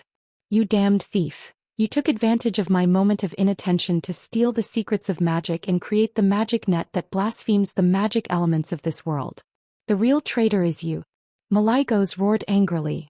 Compared to Maligos, Duque was more like a mountain king in the frost elemental realm, while the former blue dragon king was a natural king, the master of the entire frost elemental realm. Pursing his lips, Duque waved his hands quickly. Combined with the incantations in his spiritual sea, Duque began his counterattack. Bastard. Duque suddenly realized something and became furious. Just as Duque saw Maligos, who was either an undead dragon or a Dracolic, appear, he received an urgent message from Alexstrasza. Duque, come over immediately. Arthas has appeared. He's standing on the inner side of the Gate of Divine Wrath, confronting me. The butterfly effect was interesting at times, but it was also a pain in the ass at other times. Almost as soon as the spectral dragon king finished speaking, Duque suddenly felt that he had lost control of the frost elemental realm in this area. The only one who could help Duque was Jaina. She summoned an ice pedestal and supported herself in mid-air. However, this pedestal was not safe as it could be smashed by Maligos at any time. You claim to be a demigod of the magic net. How can you allow your control of the frost elemental realm to be stolen? Don't you feel ashamed? Maligos laughed maniacally as he waved his skinless, almost bony front claws. Chapter 1668. Hee. Have you finally realized it? It's too late, Duke Marcus. Maligos' voice came from below. That's right. You're so happy to have troops stationed at the edge of our territory. Killing a bunch of new heroes from the Alliance army should be enough to make you feel a little heartache. As soon as Maligos' voice fell, all the high-ranking officers of the Alliance army, including Duque, felt a toothache. What an uproar. Duque couldn't accuse Maligos of being a demigod for being so shameless. What the former Blue Dragon King was doing was the same as what Duque wanted to do after spring, weakening the enemy's war potential. Maligos was only here to restrain Duque. The huge and thick layer of ice cut off the connection between the cave and the outside world. The frost element that Maligos had absolute dominance there even rejected the entry of arcane elements, not to mention opening the portal. Even if Duque wanted to save them, he couldn't save Nahawk and the others. Almost at the same time, cries for help sounded everywhere in Duque's magic communication network. The entire Alliance army surrounding the Ice Crown Glacier area had reports of being attacked by the Calamity army. Most of them were ambushed by gargoyles known as Fortress Watchers. These dark magic creatures with the ability to fly at high speed used the blizzard as cover to directly cross the defensive airspace of the front line and attack the Alliance army on the second line. Not only that, countless ice bridges extended down from the cliffs of the Ice Crown Glacier area, forming grooves that looked like slides. The stitched abominations, which were sewn from more than 10 corpses, flew along these ice slides directly to the various Alliance army positions. The fat abominations were directly thrown over in the form of an air raid, forcing the Alliance army to fight in close combat. Just this alone made Arthas's surprise attack a great success. Counterattack. Push the enemy back. Even though the Alliance army commanders were shouting at the top of their lungs. In the harsh snowstorm that Arthas had deliberately condensed and made it impossible to see anything 5 meters away, it was completely extravagant to form a formation. Fortunately, the communication system of the Alliance was supported by the Weave and had not been destroyed. Otherwise, the situation would have been even worse. Even so, they were forced to fight in close combat. It was conceivable that the Allied forces would suffer heavy losses this time. Even though his face was ashen, Duque still managed to squeeze the words out of his mouth through gritted teeth. Arthes, well done. The Alliance camp was filled with fear and panic. We can't hold on any longer. An Alliance soldier shouted. The Alliance commanders shouted at the top of their lungs in the howling wind. Retreat! Retreat! No, we're not leaving. For the glory of the Alliance. The leader of the recruits had just finished speaking when he was slapped by his commanding officer. Idiot! If they all died here, they would all become immortals, which in turn would increase the burden of the Alliance in the future. Harming his own comrade. Let's go. All of you go. Don't hold up the rear. Run as many as you can. The second lieutenant of the Alliance fiercely ordered. Then what about you, sir? The recruit was a little confused. Someone has to collect the bodies of our brothers. Collect the corpse. Cut the crap. All of you get lost. Don't be a hindrance here. The second lieutenant of the Alliance kicked the recruits and chased them away while cursing and beating them. As he watched the recruits disappear into the wind and snow behind him, the second lieutenant of the Alliance lit a cigarette with a windproof lighter. Unfortunately, it was extinguished after just a bit. Sigh, brothers. In front of his eyes, many swaying figures appeared. Every single one of them wore shining silver armor with a blue background and golden edges of a lion's head pattern. It was just that eye-catching. However, these faces that were incomparably familiar all became incomparably sinister. Some of them were missing half a face, some of them had their heads hung because half of their throats had been bitten off, and there were even more who didn't have complete limbs. They could only drag their broken upper bodies as they crawled on the ground, leaving behind long and shocking bloody traces. In front of the magic communication device, the second lieutenant of the Alliance picked up the microphone.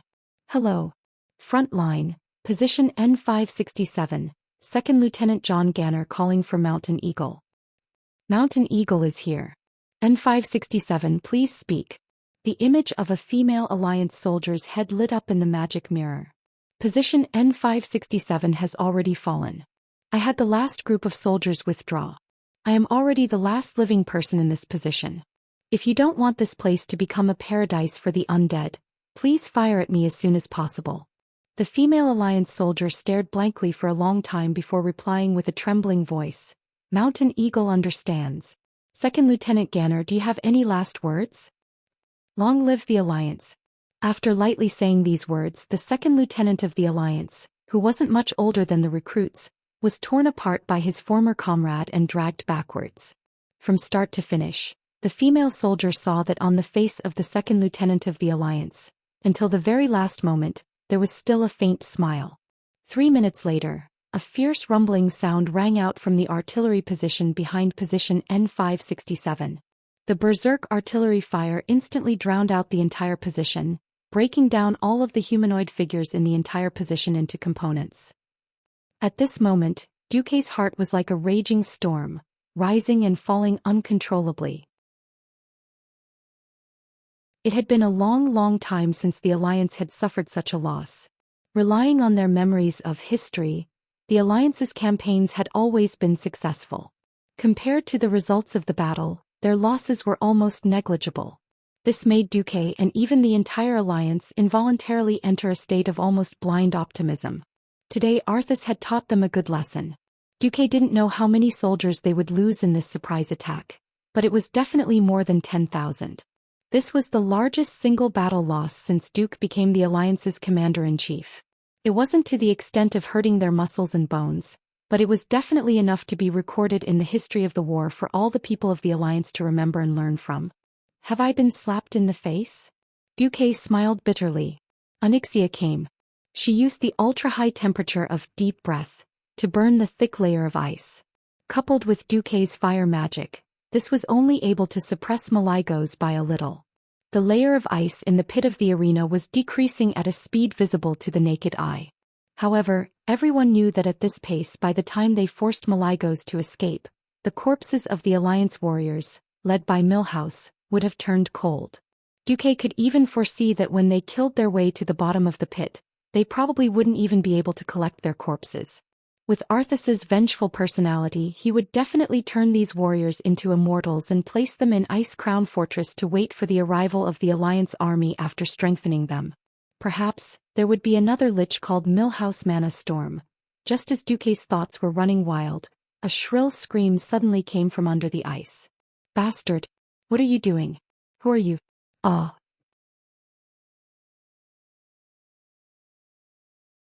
Chapter 1669. If it weren't for the holy light under the ice that was as bright as the sun, Duke would definitely think that Malygos was a lunatic. His dragon goo had split into two wills and then directed and acted on his own. It was true that Malygos was the pharaoh of all elements, but his power definitely did not include the holy element.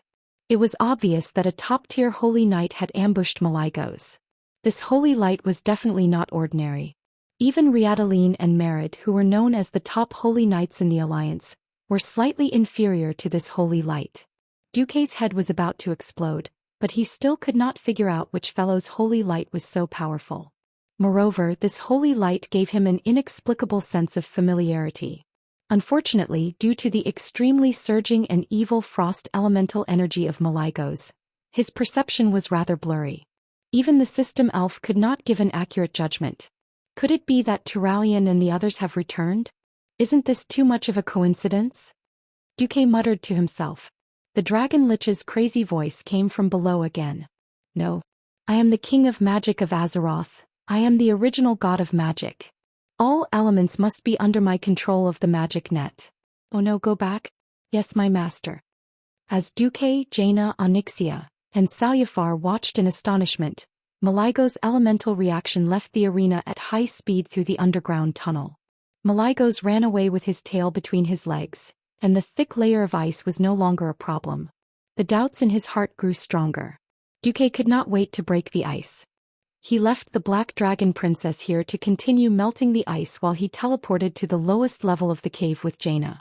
Stepping out of the portal, the first thing that came into view was the huge corpse of the Arachne king Anubalak. This four-legged two-pincer beetle king's evil soul had already dissipated. The double-headed sword that was imbued with a holy aura was the weapon that gave it the fatal blow. Duque recognized it immediately. This was the Ashkandi sword of the Brotherhood. There was no mistaking the scarlet sword hilt and the two red dragon heads that formed the sword's edge. Although this item had considerable historical significance, no one in the current Alliance heroes would ever use this low-level epic weapon again. Soon Duque found the answer he was looking for. Duque's eyes widened. He almost thought that his eyes were deceiving him. Even though the weathering of old age had already covered his face, even though the pressure of time had made this old man a little hunchbacked, Duque could still recognize him at a glance based on the iconic white armor with red edges. Alexandros. That's right, standing in the middle of the dark cave was an old friend of Duque's, Old Mograine. Why are you here? Aren't you retired? While Duque asked, he finally noticed the tall, stalwart figure beside Old Mograine, who was smiling bitterly. It was a typical Death Knight. Looking at the Death Knight's face that was 70% similar to the young Mograine, Duque understood everything. I didn't expect it to be you, Darian. Duque sighed. It was a mess. It was a F***king mess. Sometimes, Duque had to admire his own ability to stir up trouble. Because of his appearance, Azeroth's history had already been turned upside down. Old Mograine had retired, but he was still full of vigor. He had retired because he was disheartened. After all, the betrayal of his eldest son Reynold and the murder of his second son Darian with his corpse taken away had deeply affected Old Mograine. Since Old Mograine had appeared here without a word and with his youngest son who had turned into a Death Knight, there was only one answer.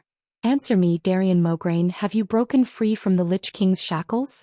Yes, Your Excellency Duke Marcus. Darian knelt on one knee, held the helmet in his left hand, and lightly touched the ground with his right hand as he saluted Duque. Duque looked around and saw the Alliance warriors who were still relatively spirited. He also saw the Death Knights standing at the side with their two-handed greatswords in their hands. He also saw the Wagri twins who had turned into soul dregs. Duque was even more certain of his judgment. All right. I'm not an unreasonable guy who sticks to the rules. Tell me the story of you and your subordinates. Thank you, Your Excellency Marcus. Darian's cold face squeezed out a happy smile. In the original history, old Mograine died early due to the betrayal of his eldest son Reynold. After his father's death, Darian participated in and led the Silver Dawn's attack on Naxxramas. He defeated his father in battle and took back the fallen Ashbringer. Then, under the guidance of his father's soul, he went to see his brother Reynold. However, after the brothers met, Reynold attacked Darian without any explanation. At this time, old Mograine's soul appeared and killed Reynold. Darian did not know the ins and outs, but seeing his father's soul kill his brother with his own hands, he was confused. Later he found his father's good friend Tyrion Fordring, who told him that only the power of love could release his father's soul. Darian then joined the battle against Arthas and the Scourge. He waved Ashbringer and cut through all the obstacles until he met the culprit Cal Thazad, who had turned his father into a Death Knight. After realizing that his sword could not stop this powerful necromancer, he stopped his horse, thought of his love for his father, and stabbed Ashbringer into his chest. This action summoned 1,000 heroic spirits buried under the chapel, thus defeating the Scourge force. After that, Darian's body was brought back by Cal Thazad and turned into a Death Knight. In this life, Darian's experience was not so legendary. After his brother betrayed him, he was killed and directly taken away to become a Death Knight. He did not belong to Cal Thazad, but directly belonged to Arthas and was crowned with the title of Great Lord. He led the Akiris Death Knights to guard the Black Front Fortress in the northwest of the Ice Crown Glacier. Originally the story would end here. However, things changed because of Duque and Alexstras's heavy injuries to Arthas. Darian said in a deep voice, "At that time Your Excellency and the Red Dragon Queen injured Arthas, which made the Lich King's soul shackles on us lessen a lot. However, this was not enough to free us from the Lich King's control. So I used the soul connection and found my father."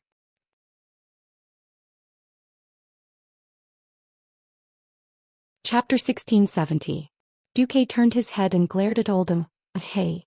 You really dared to do that?" Oldemo blushed and stammered, "Alas. I've been loyal to Lordaeron for most of my life. I've fought trolls, orcs, demons and undead. If my bloodline caused trouble for the kingdom and the alliance, I wouldn't be able to rest in peace. So I..." Duque rolled his eyes. "So you sneaked into Northrend and found your way to the Black Edge Knights camp? Weren't you afraid that you would become the new Four Horsemen of the Apocalypse?" I felt very guilty. I felt sorry for the alliance. I wanted to report to you alone many times.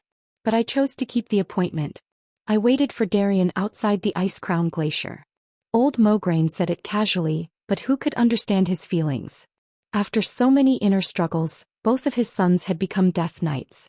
One was a shameless betrayal, and the other was a temporary sinking that might still have redemption. One was honor, duty and loyalty, and the other was bloodline, feelings and hope. Duque admitted that he didn't know what to do if he exchanged his identity with Mograine. Either choice was not wrong. No matter which choice it was, it could lead to extremely terrifying consequences. If he wasn't a transmigrator, he could never foresee the independence and rise of the Black Edge Knights, let alone the reaction of the Alliance. After all, before this moment, even if the Alliance turned a blind eye to the Horde's undyings, they might not accept a group of Death Knights, even if they were neutral. Old Mograine's gaze seemed to look into the distant past, the time when his 2 children were still young. "I dedicated half of my life to the kingdom and the rest to the alliance. I didn't retire until I couldn't fight anymore. I'm ashamed of my selfishness. I don't deserve to be a paladin who spreads the holy light." Old Mo sighed. "When I came to Northrend, I listened to the whispering wind and gazed at the broken world. I looked at the scenery that seemed to be the end of the world. It was like a harsh place where nothing was born, but I felt that the world was so beautiful. It seemed that everything could be started again. I thought that since even Anastrian could break free from the Lich King's shackles, my youngest son should have a chance too." At this point, Old Mo pulled open his breastplate, which contained the latest explosive pack of the Alliance. "I won't let the Alliance soldiers have to face a Death Knight named Alexandros Mograine. If necessary, I will self-destruct. A Death Knight without a body isn't strong." At this moment, Darian lowered his head and said in a deep voice, "Please don't blame my father. This is just the wish of a group of undead who still love the Alliance and desire that their compatriots can still be happy. We don't ask for anything in return. Even if we have to charge towards the Ice Crown Fortress first and use our destruction to pave the way for the Alliance, we will have no regrets. Duque closed his eyes as if he was deep in thought. Almost at the same time, Duque received the news that the Calamity Troop had begun to retreat. Duque sighed. I can't promise you anything, but I will give you a chance to state the situation of you and your Black Edge Knights and your wishes in the Alliance's throne conference. Whether or not to accept you or how to treat you will be decided after the leaders of the Alliance vote. Thank you very much. Mograine and Mograine said in unison. Not taking action on the spot was already giving them face. Convening the throne conference for this actually meant that Duque had given them the green light. Otherwise, even if Duque killed Mograine and Mograine on the spot, no one could say anything wrong. The defensive battle was over. The Alliance's battle line didn't retreat. Instead, Duque ordered to strengthen the defense. The trenches, pillboxes and other fortifications at the front line were turned on 24/7. The wealthy Duque kept transferring elements from other elemental realms to replenish the energy of the shields.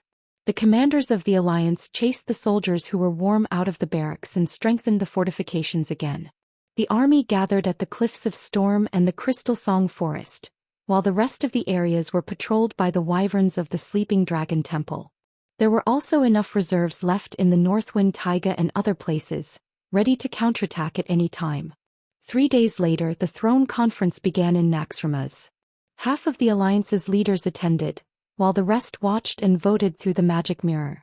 When Mograine and Mograine gave their speeches, expressing that the Black Edge Knights were willing to fight together with the Alliance, the leaders fell into a long silence. Then it was limited to whispers in the magic communication network. Unexpectedly, the first to speak was William. Is it okay to break the boundary between the dead and the living just like that? Today, the Alliance accepted the Death Knights as temporary allies. What about tomorrow? Closer cooperation? And then integration into the Alliance? What about the legacy of the kingdom? Accepting the undead would definitely be the biggest reaction from the humans. Perhaps long-lived creatures like the elves, dwarves, gnomes and Dreenii didn't feel anything. Didn't they see how Kale, that's waited for thousands of years for an Astrian to die? Was he forced to wait for an extremely long time until something happened? Among the leaders of the 7 great human kingdoms, Kai Zi seemed to be the kind of guy who didn't feel anything about this topic. The problem was that there were still 3 leaders in the Alliance who were freaking immortal. If there was an issue of inheritance, it would definitely be between William and Donna's, the 2 brothers who had suffered the same fate. They would also be the first to speak. Be it the 2 of them or the other human leaders, they were actually not worried about the Black Edge Knights themselves, but the impact it would cause on the ethics of human society. Donna's Trollbane used his finger to tap on his throne for a while before saying, Commander Marcus, first of all I would like to ask, is it the Alliance's absolute policy to accept more forces that can be accepted?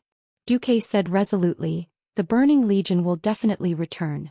In 10 years, no more than 20 years, a war of survival with Azeroth as the battlefield will begin.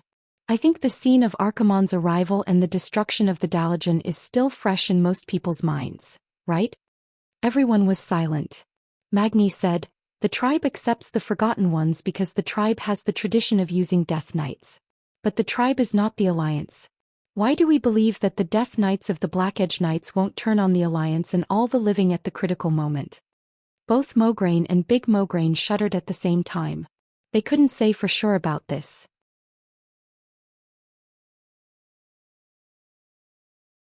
Chapter 1671. At this moment, Duque stood up. He first filled himself with holy light, and then switched to his shadow form, becoming a pure, black man. Where there is light there will be shadows. In fact, there are already some priests in the Alliance who have completed the switch between holy and shadow forms. We call these priests who focus on attack, shadow priests. Since the power of the shadows can arm our priests and warlocks, why can't we believe in the kindness of a group of Death Knights? Magni shook his head. I have no intention of targeting this. I think that includes me, the other leaders and the people. We all need a convincing proof. Duque raised his hand. All right then. The boundary between life and death is not as clear as everyone thinks. I know that there are more than 1,000 souls sleeping under the Light's Hope Chapel. Let Darien and his ebon horsemen face the valiant spirits. If they are recognized by the souls, I believe the people will not have any objections. Duke changed the topic and looked at William and Donna's. As for inheritance, why don't we do it this way? When a person really dies, since he has crossed the boundary between life and death, this person will be defined as losing all assets other than his personal equipment. Unless he still chooses to fight for the Alliance, let him return to dust, dust to dust. William and Donna's looked at each other and said at the same time, then we have no objections. Seeing that the leaders of the Alliance had almost reached a consensus, Imriel also fell silent. It could be considered as acquiescence. Duque raised his hands and stretched out all his fingers. Everyone, we don't have much time. The next 10 years will be the most turbulent 10 years for Azeroth. Even if we defeat the Lich King Arthas, there are still many evil existences in this world. For example, there are scattered demons, dark forces that believe in evil cults, and remnants of the Black Dragon race. We will most likely have to face the other two ancient gods, Yashaji and Enzoth. We don't have time to relax. So my request to the Alliance is to unite all the forces that can be united, and at the same time, put aside any disputes that might cause conflicts until after the final battle with the Burning Legion. But on the other hand, if we are faced with a situation where we have no choice but to send troops, then we must not hesitate and directly send troops to destroy all the unrest in the bud. Duque clenched his fingers into a fist and smashed it down. It was clearly a simple movement, but because Duque had unintentionally released a small amount of elemental energy, this punch had the power of a warhammer. Something seemed to shatter in the air. Were those the shackles of the soul? Or was it an untimely tradition? No one went back to care. Compared to the fate of the entire race and even the entire planet, these were all trivial matters. As soon as Duque finished speaking, voices of agreement and approval came from the crowd of thrones. The throne meeting ended just like that. Old Mograine came up, his mouth trembling. In the end, he could only say, "Thank you." Duque pursed his lips into a smile and patted the old man who had spent most of his life in the army, broken the shackles of fate, and fought for the Alliance until his death. Don't thank me. If you want to thank me, wait until Darien passes the appraisal of the hero spirit. Old Emo hurriedly said, "That's not a problem. I have already asked His Majesty Menethil, Beneticas, and Tyrion to cast holy light on Darien. The holy light did not destroy the body and soul of him and his men." Without needing Old Emo to press him, Darien had already bowed deeply. "It's all thanks to Sir Marcus' guidance." Duque's smile grew wider. "I have saved myself, and I have also saved many evil souls that the outside world believed had fallen into the abyss. One more is not much, one less is not little. As long as you can pass, it proves that your heart is pure enough and your will is firm enough. Go. As long as you pass, I will propose to give the Black Blade Knights an independent status." In fact, everyone knew that this was just a formality. Under the witness of tens of thousands of Rotterdam citizens and over 1,000 warriors of the Scarlet Cross Legion and the Silver Dawn, dozens of Death Knights led by Darien withstood the holy water baptism of the Light's Hope Cathedral and the test of the hero spirits. They even miraculously proved that they could also recover from their injuries under the healing of the holy light. At first, Arthas was a little happy that the Calamity Troop had dealt a blow to the Alliance. But the news of the Black Blade Knight's betrayal immediately made him very unhappy. Almost on the same day he received the news, he ordered the Calamity Troop to launch a strong attack on the Black Blade Knight's camp. However, all the attacks became useless with Duque's arrangement. Hodier, the guardian of the Ice Shrine Odor, and Turawan, the Ice Warden, were directly stationed in the Black Blade Knight's fortress according to Duque's request. Not only them, but Collegos, who had just been appointed as the Blue Dragon King, and the few remaining members of the Blue Dragon Legion were also thrown into the Black Blade Knights' air force by Duque. With 3 demigod powerhouses stationed, Arthas could not do anything. The status and combat power of the Guardians were not inferior to that of the dragon aspects, especially Hodier. This kind of cold area was Arthas' home ground, so was it not for Hodier? A surprise attack was fine. However, if the surprise attack failed, Arthas might fall into a protracted battle. When Duque, Alexstrasza, and the others arrived, the two fools would not have a chance to return to Ice Crown Fortress. It was no exaggeration to say that the Alliance army used Darian's betrayal to drive a ruthless nail into the ice-crowned glacier. It became a fishbone in Arthas' throat, making him very uncomfortable. Under normal circumstances, if they did not attack the Gate of Heaven's Wrath, the Alliance army would have to attack from the low terrain of the Crystal Song Forest to the north to enter Ice Crown Fortress. Then, following the terrain, they would have to go around a huge protrusion in the deep valleys of the plateau before finally reaching Ice Crown Fortress. Along the way, they would also be attacked from the cliffs. This was an absolute taboo for military strategists. Only when they had no other choice would they carry out such an attack.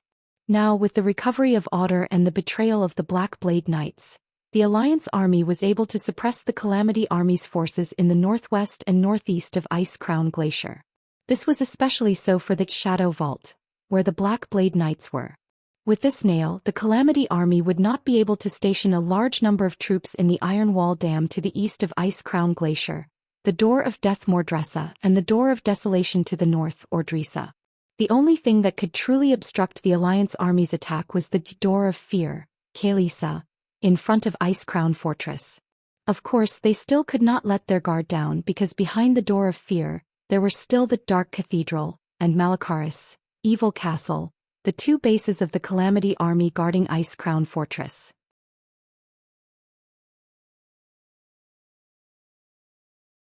Chapter 1672. Even so, Duque was still very satisfied. Looking at the image of the Gate of Fear through the magic eye, Duque's mouth curved into a thick smile. Smashing one door is always more convenient than smashing 3 doors. The betrayal of the Black Edge Knights confirmed the famous saying, "The strongest fortress is always breached from the inside." With the Shadow Vault as a base point, Duque unscrupulously teleported over and smashed the Scourge Army's Wizard Tower. The blizzard that surrounded the entire Ice Crown Glacier was not natural. It was a magic fulcrum that the former Lich King, Nizul, had specially set up on several important elemental veins of the Ice Crown Glacier. Relying on the Wizard Tower on these fulcrum, Nizul's magic could pass through the entire Ice Crown Glacier without any hindrance. The Black Edge Knights had killed the Lich in the Wizard Tower as soon as they betrayed the Lich. Duque had only gone over to clean up the mess. The entire Ice Crown Glacier had a total of 7 fulcrum points, with the evil Malakaris Castle as the center, forming a hexagram. It did not mean that the hexagram would become a pentagram by itself if one of its corners was removed. That kind of unbalanced collapse was the most fatal. Duque estimated that as long as his magic network completed its invasion of the Shadow Vault and took root here, the power of the blizzard around the Ice Crown Glacier would be reduced by at least 50%. The difference between the original cannonballs that could not fly in and the largest flying battleships could fly in was like heaven and earth. Because of this, Darian's surrender was very precious. Taking advantage of this opportunity, the Allied forces surrounded the Ice Crown Glacier from all sides. The Black Edge Knights were in the northwest, the Crusader Trial Arena was in the northeast, the Dalajan army was in the southeast, and the Winter Lake Fortress where the Alkavon treasury was located was in the southwest. In January, Duque let Naxxramas launch a surprise attack and directly took down the Balagard Fortress in the west of the Ice Crown Glacier. In the second half of this winter, the Scourge army and the Allied forces were in a state of tug-of-war. Arthas, who was unwilling to give up, launched a dozen large-scale attacks of millions of bones and 3 large-scale attacks of 5 million bones. From the remains of small animals like wild rabbits to the gigantic mammoth zombies and bone dragons, it was simply overwhelming. The price the Allied forces paid for the attacks of 5 million bones was an average of 35,000 deaths per battle, as well as the destruction of more than 1,000 tanks and heavy artillery. This was after the coalition army had used a large number of modern cannons to resist the Calamity Army's Corpse C tactic. Otherwise, it would not be surprising if the casualties were doubled. The number of casualties made Duque and Sal look quite bad. Duque was worried because of the astronomical military expenditure. Sal was angry because of the loss of human life. It couldn't be helped. The Alliance army was developing towards diversity. The most basic close combat sword and shield soldiers were the fewest. With the addition of the Horde, when it came to infantry battles, the main force would definitely be the Orc infantry. The only thing that could comfort Sal was that the weapons provided by the Alliance were quite sophisticated. They were all steel weapons that had been blessed by the Holy Light. Their strength and tenacity were praiseworthy, much better than the ones produced by the tribe. Moreover, the alliance promised that the horde could take these weapons with them after this battle. Even the weapons used by the dead could be sent back to Kalimdor's relatives as relics. This kind of kindness won the unanimous praise of the horde expeditionary army. It wasn't that there were no regrets. The remains of the dead couldn't be carried away. They had to be cremated on the spot, which conflicted with the traditional orc shaman doctrine. But there was no other way. It wasn't safe to sprinkle holy water on the corpses. As long as the lich's dark magic smashed over, when the power of darkness surpassed the light, the corpses would still come back to life. But at least they managed to withstand it. Throughout the winter, the Alliance's factories didn't stop working, maintaining a 3-shift state to produce arms and military supplies. At the most critical time, even Duque had to use the magic of the magic net to open fixed portals in order to transport the wounded to the rear and transport the most scarce ammunition to the front lines. Time entered March 26th of the Dark Portal. The characteristics of Northrend as a polar continent, coupled with the high altitude of the Ice Crown Glacier Plateau, meant that there wouldn't be any spring flowers blooming here. Just the temperature went from a few degrees below zero to a few degrees below zero. This was spring. Without the cover of the winter snowstorm, Arthas finally restrained his arrogance. The Scourge army almost completely retreated, only staying in the Ice Crown Glacier area. In Naxxramas, in the Alliance meeting hosted by Duque, all the big shots either sent someone to attend or sent a magic message. The time to attack the Ice Crown Glacier has come, Duque declared at the beginning of the meeting. Why not wait until summer? Although it's spring now, the cold will still weaken the power of the Red Dragon Army's draconic breath. Duque said in a deep voice, "We can't wait anymore. Recently I've detected many teleportation portals. Arthas must have sent a large number of low-level liches out, probably to collect corpses. If we wait too long, I'm afraid we'll be surrounded in Northrend. Even if we can hold on, it'll put a lot of pressure on the logistics. By June we can either reduce the number of troops by 200,000, or the entire Northern Expedition Coalition army will starve and only be half full every day." In Northrend, after continuous replenishment, the Alliance and Horde had a total of 500,000 troops. With so many people eating, drinking, and the corresponding military supplies, if it weren't for Duque, the super internal affairs officer with the system ELF, just the logistics deployment would probably make the 1,000-man logistics headquarters go crazy.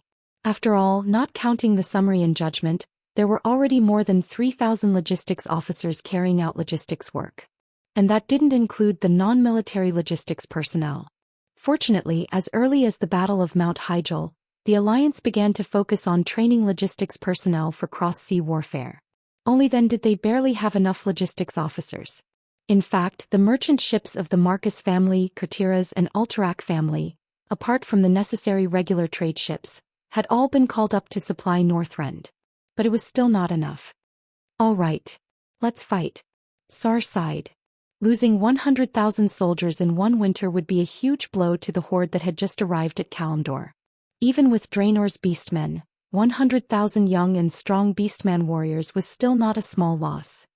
"It'd be good if there were more troops, at least the attack could be formed in batches," Magni muttered. Zar suddenly thought of something. "Yes, the horde's forsaken. Anastrian said they're willing to fight." Duque's eyes suddenly lit up.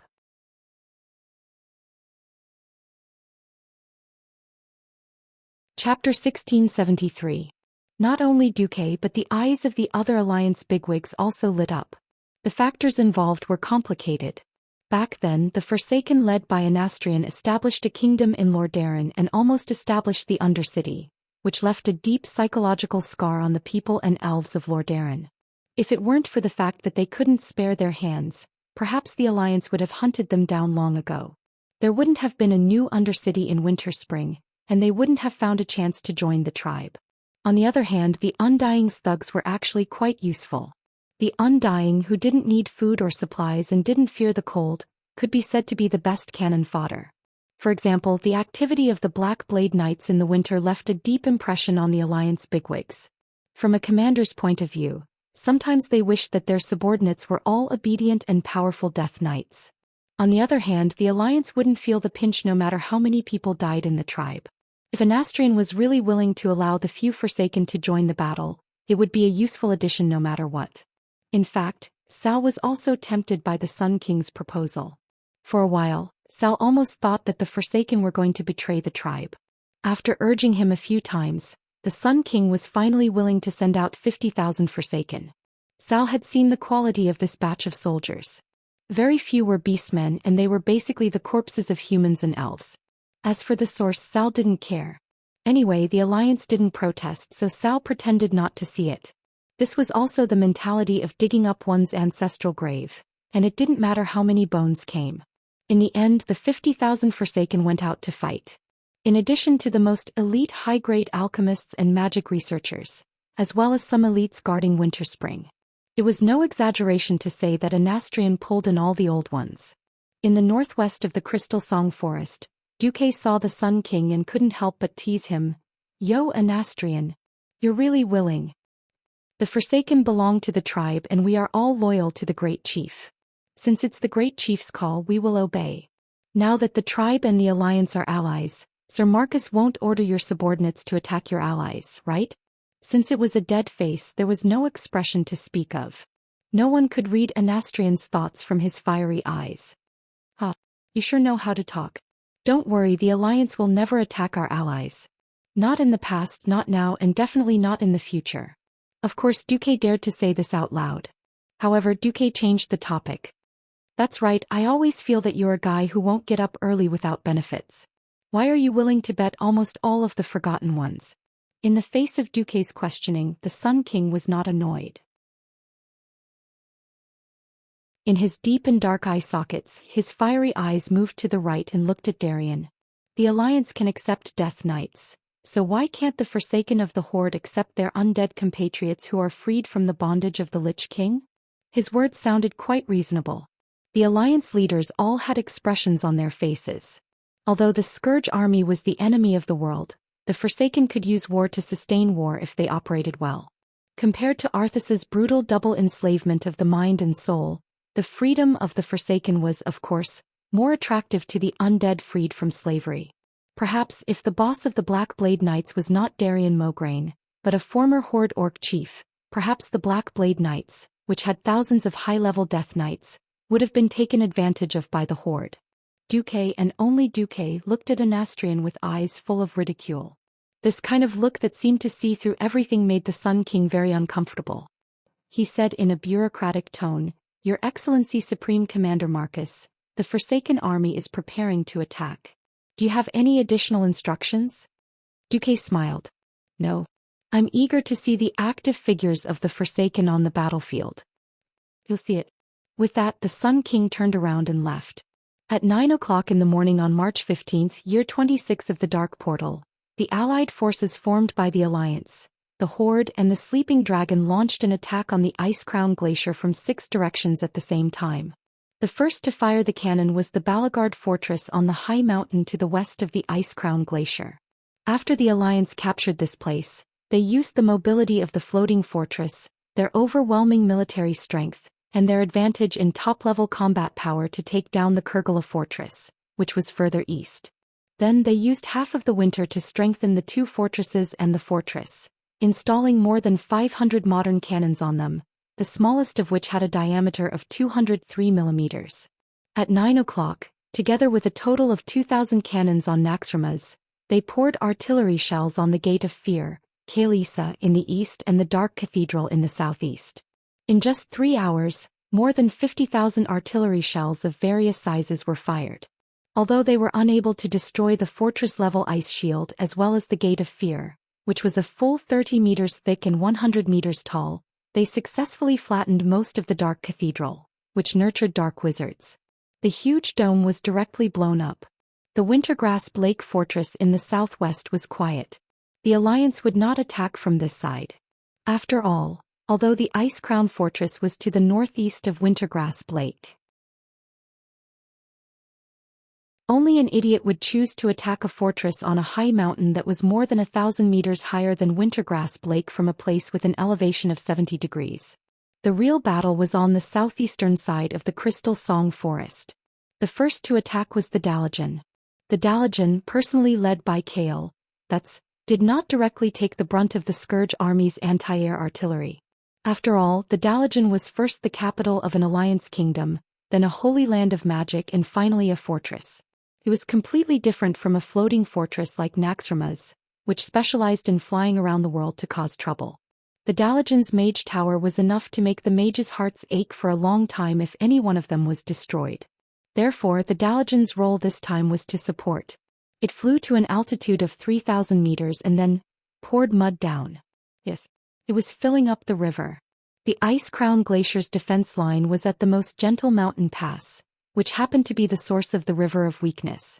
Tens of thousands of tons of mud were poured down, and in just an hour the source of the River of Weakness was completely filled up. Almost at the same time that the river was filled up, the Dalijan began to descend and pour magic cannons at the Iron Wall Dam, which guarded the mountain pass.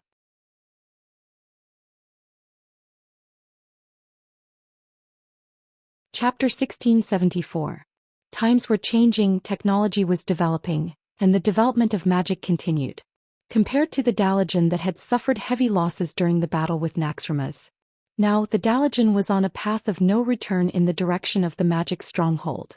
It still looked like those purple domes and towering spires. In reality, the magic circuit structure inside was completely different. Kale, knew that his position as the chairman of the Kirin Tor was only in name. In reality, the entire Dalijan was still under Duque's absolute control. Apart from that, the runes and mana transmission channels of every wizard tower in the Dalijan were all connected to Duque's weave. In a sense, the Dalijan was the core of the weave, just that it was at the same level as Karazhan. Duque was more willing to call it a double core. The Dalijan was the most important chess piece to break the Lich King Arthas' elemental monopoly in the Ice Crown Glacier. Its approach caused the hexagram magic formation, which had become incomplete due to the betrayal of the Black Edge Knights, to become even more fragmented. The sky was no longer filled with bone-chilling winds and fluttering white snowflakes. The entire sky was now occupied by the purplish blue of arcane energy. From time to time, zigzagging lightning flashed. In the void, the layers of clouds and various elemental turbulence were mixed together, boiling like porridge. In the sky above the Dalijan, a small vortex appeared on the left, center, and right. In just a few minutes, it was like a rock hitting water, creating ripples in the air that spread outwards. In the end, it formed 3 huge circles of red, white, and purple. Every circle was more than a kilometer in diameter. Anyone with the slightest elemental sensitivity would know that this was the largest elemental passage in history that the Dalijan, the core of the weave, had opened. It corresponded to the fire, water, and wind elemental realms. More black dots flickered in the storm caused by the elemental turbulence, like black sesame seeds dotting the sky. Every time the blue and white radiance flashed, a morning star wizard dressed in magic robes would be left standing on a 10-meter square conical floating stone. If one were to observe carefully, they would discover that the floating stone that every mage was standing on was actually a node of a magic array that was half hidden and frozen in midair. These magi, who were at least at the morning star rank, spread out in the 2-kilometer wide sky. In ancient times, when magic civilization was not so developed, mortals would be more willing to call these mages oracles, right? Duque's promotion of the weave didn't bring more top-ranked wizards to the Alliance, but the number of mid-ranked and low-ranked wizards in the Alliance grew exponentially. These 10,000 sky mages were the best proof.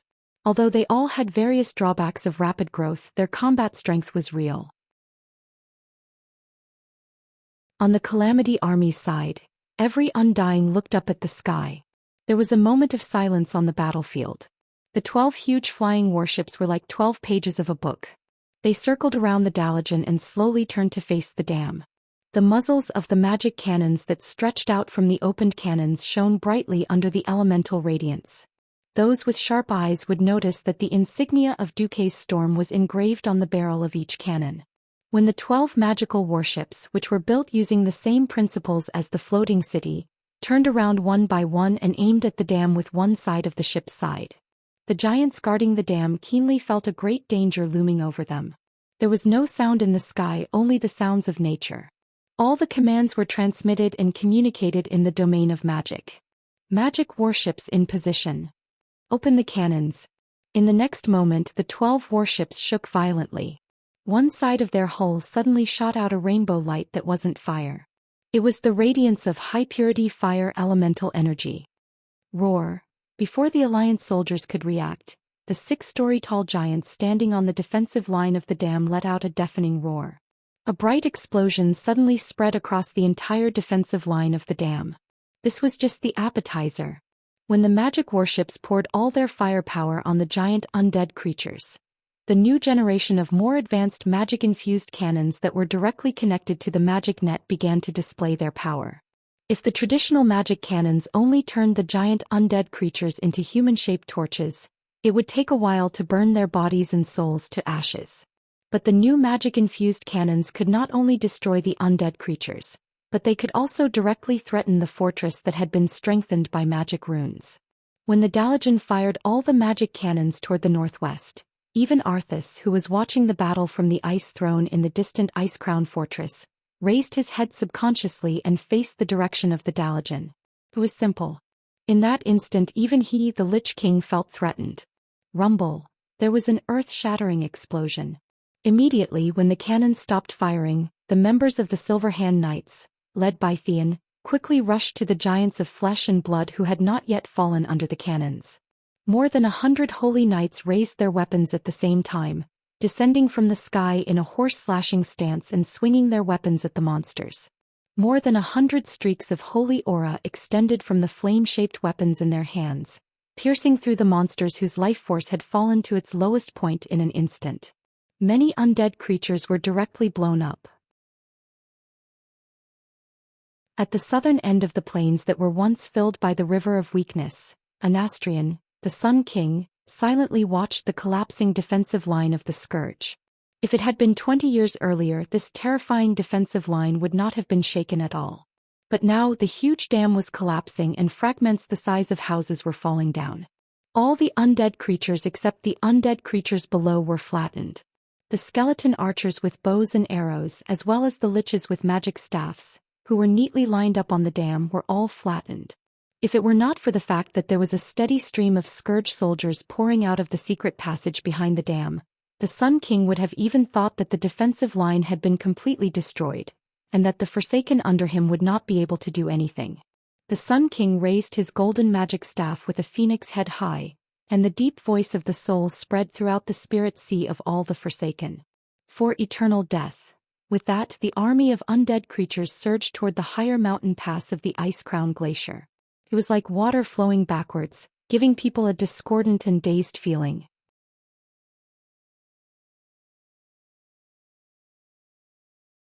Chapter 1675. The Forsaken were not simple skeletons or zombies. Their independence was partly due to the fact that the Lich King, Nizul, had relaxed his mind control. On the other hand, it was also because they had the strongest mind and willpower among their kind. With willpower, it was always easy for one to stand out from the crowd. After experiencing the betrayal of the Calamity Army, the chaotic battle with the Alliance in Lordaeron City, and surviving in the dangerous winter spring, the main force of the Forsaken was now quite elite. Kale, that's who was sitting in the tallest mage tower in Dalajan City, looked coldly at the army of the Forsaken through the magic mirror. Kale, that's muttered to himself, more than 30,000 professionals? Over there were his former compatriots as well as his deceased father. That figure, which was like a blazing sun, gave Kale, that's the illusion of yesterday. He was still the crown prince of Kuel Salis, and his father was still the Sun King who was revered by the people.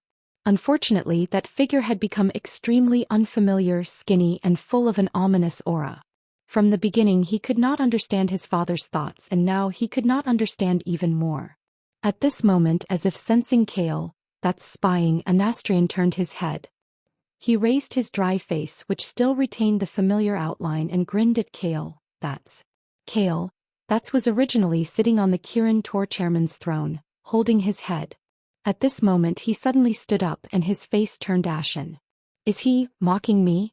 The silent grin only lasted for a short while.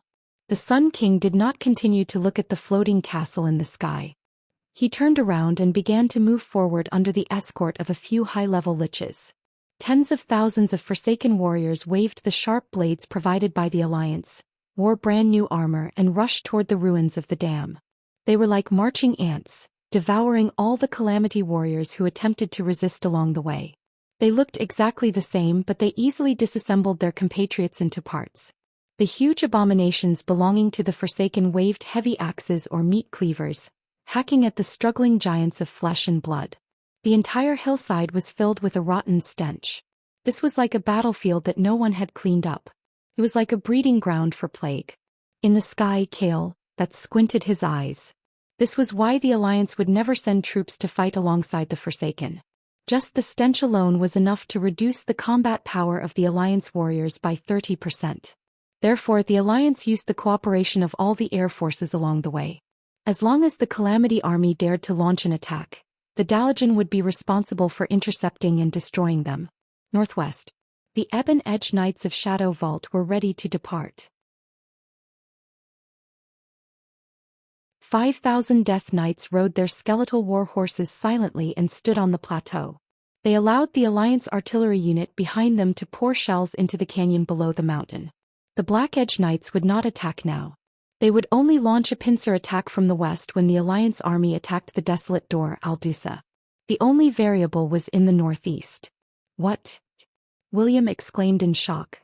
You're saying that Uncle Duque ordered us to stop attacking and let Odor's mechanical gnome army take the lead? The one who appeared in front of William was Vanessa.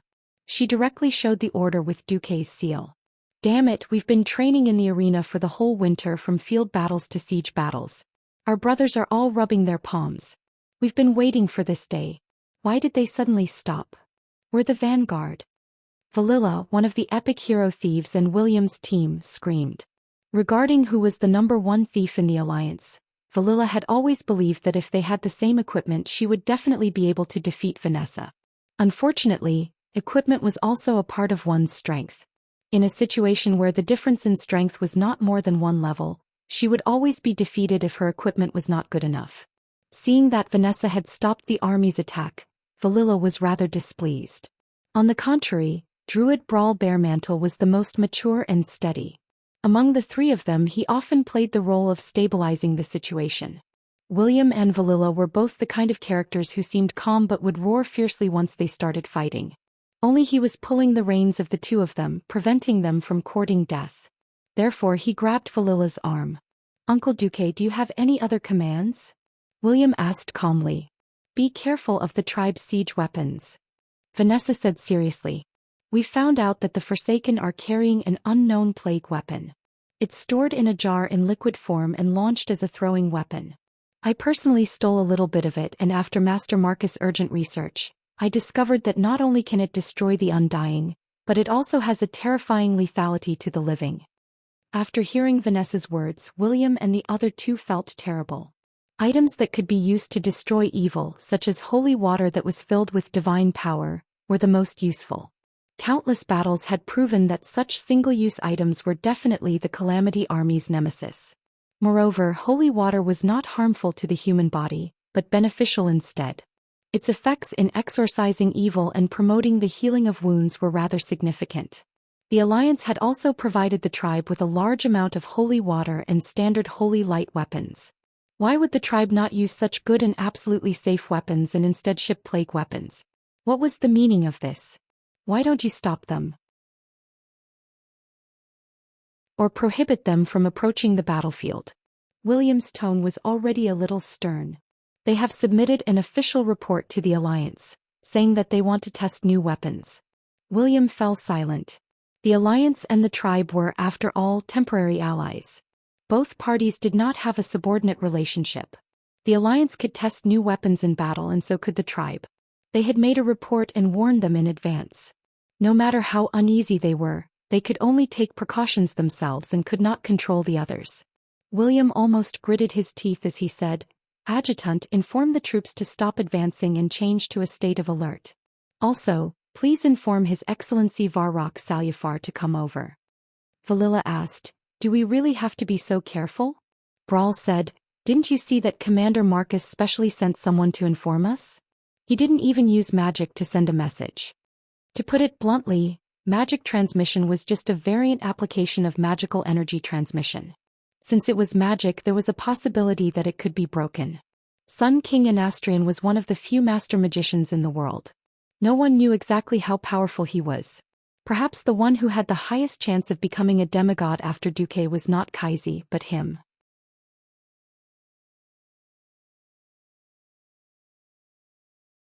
Chapter 1676.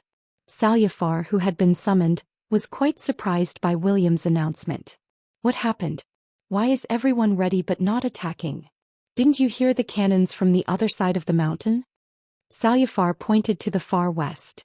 It was the sound of cannons coming from the shadow vault to the west of the Door of Desolation.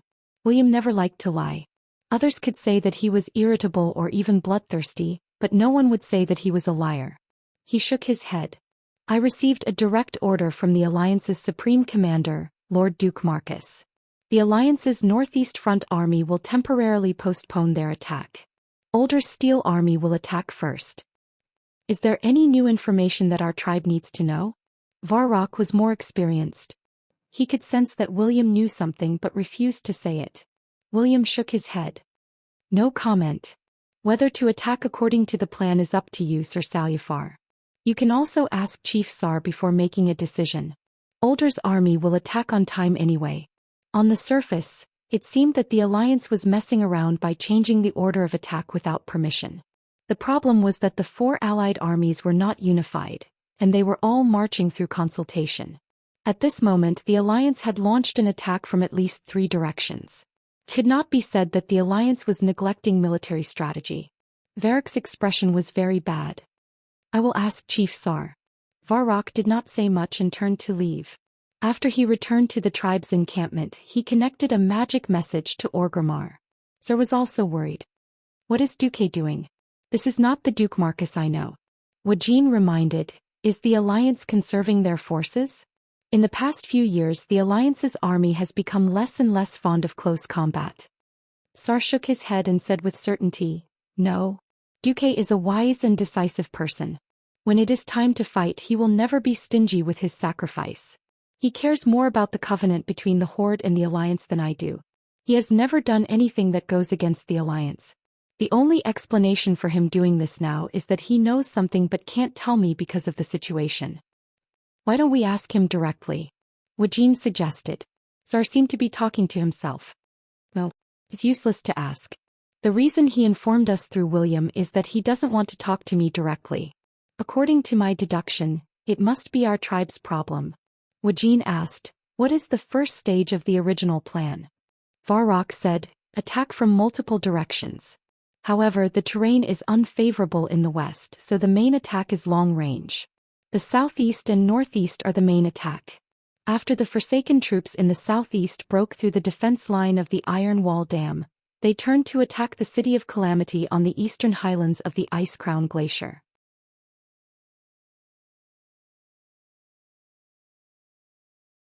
Looking at the majestic city in front of him, Anastrian glanced at the Dalajan city that had followed the Forsaken army to this airspace. The Sun King contacted Kale, that's directly. President Kirin Tor, please immediately order the Dalajan's magic cannons to bombard the Scourge army and weaken its shield. Anastrian's address was very businesslike and Kaizi couldn't find fault with it. Facing his dead father, Kaizi's feelings were extremely complicated. But after so many years of experience and being redeemed by Duque, Kale, that's had already gotten over it. Your Excellency Anastrian Sunstrider, don't we need to wait for the main force of the Horde? No need. I'm a powerful undead. I can clearly sense that Arthas has already abandoned this place. The undead inside are not the main force of the Scourge army. Our current forces are enough. Since you say so as an ally, I have no objections. In 15 minutes the Dalajan will launch an attack. Please judge the timing of the attack yourself, Your Excellency. The father and son, who had the same blood flowing in their veins, ended this exchange in a way that they were passers-by.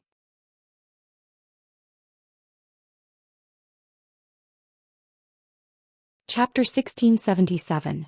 Kale, that sighed softly. His face was a little gloomy. Your Highness. Great astrologer Carponia had never changed the way she addressed Kale. That's. Kaizi waved his hand. There's nothing between me and the late king. We're separated by life and death and our standpoints are different. There's nothing to talk about. The words late king made Kale, that stand clear. No one in the Kirin Tor parliament would say anything. Carponia bowed her head and retreated. Kale, that's also did not think that the Scourge army would defend the City of Calamity. First of all, the Scourge army would never treat any member of the army as an indispensable existence, except for the Lich King himself. The Lich King, who had no compassion, would only treat soldiers as expendable. The meaning of their existence was to kill the living and bring more Scourge soldiers. Secondly, it was the geographical location. If the Alliance was a traditional army, then the City of Calamity, which stood on a high mountain, would indeed be an important fulcrum. However, when the Alliance had a powerful air force and broke through the storm protection around the entire Ice Crown Glacier, the City of Calamity would just be a slightly more dangerous castle. Moreover, the City of Calamity was too far away from the Ice Crown Fortress. At the very least, they were separated by the Door of Death, Mordressa, and the evil castle Marikaris. With the Ice Crown Glacier being attacked from all sides, only Marikaris, which was in a triangular position with the Ice Crown Fortress, should be heavily guarded by the Scourge army. In other words, the City of Calamity was destined to be abandoned. The only difference was how many soldiers it could replace in the Alliance. Confirm the status of the magic network. Prepare to charge the elements. Other than the main cannon, charge all mage towers. Listen to my command. Kale, that sat on the throne and gave a series of orders to the Dalajan. Soon, above the floating Dalajan, which was gradually approaching the City of Calamity, every mage tower lit up. The colorful elements made these mage towers of different heights look like they were celebrating a festival, filled with neon lights. Looking at the energy infusion meter of the dozens of mage towers in front of them, when all the columns showed more than 90%, Kale, that's waved his raised right hand. Fire! Carbonia's crisp voice was transmitted to the masters of each mage tower through magic. In the next second, the dazzling elements around the mage tower were rapidly compressed by the large magic array solidified by the mage tower itself. They turned into beams of bright light that easily crossed the 3,000 meters distance and blasted into the huge tornado that was spinning around the City of Calamity. The nature of the ice tornado was a combination of the ice and wind elements. When there were enough other elements to destroy the elemental laws in stable state here, the form of magic would also collapse. In the eyes of all the allied army soldiers, the originally slender ice tornado became thick and fat like a Coke bottle becoming a Coke can, and then a twisted Coke can. Kale, that's watched everything quietly with his sharp gaze. In his eyes that were filled with elements, he saw another mirror image. It was a diagram of the turbulent flow of elements. What mortals saw were fireworks, but as a breaking dawn archmage who had a high chance of becoming a demigod, what he saw was the balance of the elements. When the continuous magic cannon bombardment reached 36 seconds, Kale, that spat out a word, stop. Seeing her master nod slightly, Carbonia gave the order, begin the second stage. The so-called second stage seemed to be worthless, because it was using the Dalajan anti-gravity system to suck up tens of thousands of tons of sand and stones, and then using something similar to a wind cannon, it shot the sand and stones at the City of Calamity. Of course, these so-called wind cannons were all magically driven. At first, the huge tornado could still continue to spin at high speed with the sand and stones it sucked in. As it spun, even the ordinary soldiers could tell that this tornado could not be used anymore. It became slower and more condensed. In less than a minute, the tornado that had been circling around the City of Calamity, as if it would never stop, finally came to an end. Without the sharp whistling sound, without the terrifying barrier that could easily blow away tanks, the City of Calamity was nothing more than a dish. Haha, good job. On the snowy hillside in the north, the orcs led by Dranos raised their weapons and shouted wildly. In the west and south, the densely packed Forsaken warriors remained silent. The Sun King looked into the distance and suddenly found that the east side of the City of Calamity was covered in flying snow. Oh, the Alliance is still here. As long as one had telescopic magic or binoculars, it was not difficult to see the light tanks with the Alliance insignia through the flying snow. Perhaps it was because the mountain roads were narrow and heavy tanks could not move easily. The light tanks that came were all less than 20 tons. This was not important. The insignia and flags of the tank troops were telling the tribe that this was the tank troops directly under Bulang Bronzebeard. I said they wouldn't come, but they still came. Dranos curled his lips and then saw a signal flare rising above the Forsaken army. Attack. Hey. When the Alliance's tanks charge first, we'll follow. The Alliance obviously came in a hurry and they did not even bring infantry. In the past, the Alliance always liked to coordinate operations with multiple units. Perhaps it was because there were already Orc and Forsaken infantry at the scene, and there was a Dalajan overhead to cover them. This time they directly drove the tank troops over. Boom. The familiar sound of cannons was still so deafening. It was a pity that they were all light tanks, and the largest barrel diameter was no more than 60 millimeters. They did not even have the latest 88 millimeters cannon, which felt like their firepower was a little lacking. As soon as the battle began, Dranos found that it did not matter. The Calamity army was famous for destroying without building. This city of Calamity had not been properly managed. The origin of the city of Calamity could no longer be investigated. The only thing that was certain was that it was an old-fashioned castle, built using traditional techniques, using tree trunks as stakes and constantly ramming earth. It could not be compared to the reinforced concrete walls of the Alliance. Originally, the extremely cold climate of Northrend had covered every brick on this castle with a thick layer of ice, which was a very good defensive bonus. Unfortunately, the continuous bombardment of the Dalajan, especially the fire elemental attacks, had melted a lot of the ice on the wall. There was no need for armor-piercing shells, just high-explosive shells could blast a big hole in the wall. A volley of cannons concentrated at the foot of the wall directly blasted a big hole. The city wall's own weight easily crushed the city wall itself. In just a few blinks of an eye, more than 10 huge gaps at least 10 meters wide had appeared on the city wall. That's enough. Let's go.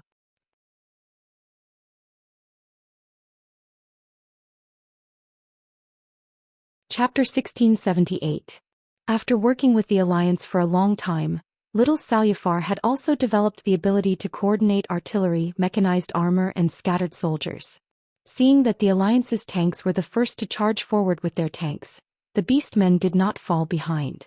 They ran at full speed, perfectly matching the rhythm of the attack, and broke into the city from the east. In the south of the city, because the Dalajan had spat out a large amount of sand and gravel, the tornado wall could not carry any more sand and gravel away. Most of the sand and gravel fell to the west and south. This formed a natural siege slope. There was no need for siege ladders or anything like that. The Forsaken could just rush up the slope and reach the city wall. For eternal death. Anastrian pointed with his finger, and the Forsaken under his command immediately began to charge, as if they were going to break the river with a flick of their whip. The process of taking over the city of Calamity was a little boring. Just as the Sun King had predicted, the Undying inside were not the main force. Although there were many of them, most of them were low-level undead such as skeleton soldiers and zombies. Not to mention the Liches and Death Knights that were the core of the Calamity army. Even high-level banshees and abominations were rarely seen. Delano split a large skeletal warrior in half with his axe, then stomped on it with his thick metal boots. The skull of the skeletal warrior disintegrated into a pile of white debris on the spot. Just like Father said, the Doomsday army is likely to give up on the Calamity City, huh? However, the resistance in the City of Calamity was still quite fierce.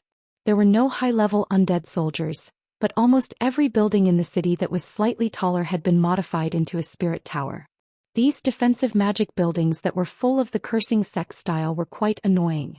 Above the spirit tower was a spirit crystal that was suspended in the air. As long as it was a disciple of the lowest level of the cursing sect, they would be able to control this soul crystal to attack any living beings within a 200-meter radius. This kind of attack on the soul level could not be defended by conventional means. The power of vengeful spirits could easily penetrate any armor in the world and directly hit one's soul. Many of the places where the spirit towers were set up were quite dangerous, and most of them were surrounded by multiple buildings. From afar one could not even see them, much less use artillery fire. Without the Alliance's paladins, the Horde could only rely on human lives to fill the gap. Using the charging soldiers to draw away the Spectre Tower's firepower, and relying on the Spectre Tower's low attack frequency, they immediately called for the Alliance's tanks to charge over and fire at close range, forcibly destroying the Spectre Tower. Watching his compatriots fall one by one, Delano felt as though his flesh was being cut off. The only fortunate thing was that this was not the end for the orc warriors. Before the war, Thrall had reached an agreement with Anastrian. If the orcs died on the battlefield, Thrall would allow the Forsaken to resurrect them and let them continue to fight as warriors of the Horde. However, they would be included in the ranks of the Forsaken. In a war, soldiers were expendable. If the same life could be used up twice, then, at the very least, it could reduce the casualties of the living. This was a type of bitterness, a type of helplessness. 3 hours later, just as the Allied forces were about to completely occupy the city of Calamity, news of the appearance of Arthas and Malygos suddenly came from the west and northwest. In the command post of Naxxramas, Magni yelled, "Direct attack! Hoo hoo hoo hoo!" The wind was howling, accompanied by a terrifying white beam that traversed the sky. Naxxramas, the flying fortress, shook violently. That was not a terrifying impact that could shake the earth and mountains. If it was a simple energy cannon attack, it might not have been so terrifying. What was truly terrifying was that this was a rare dual elemental attack. The deep and evil shadow element and the bone-chilling ice element.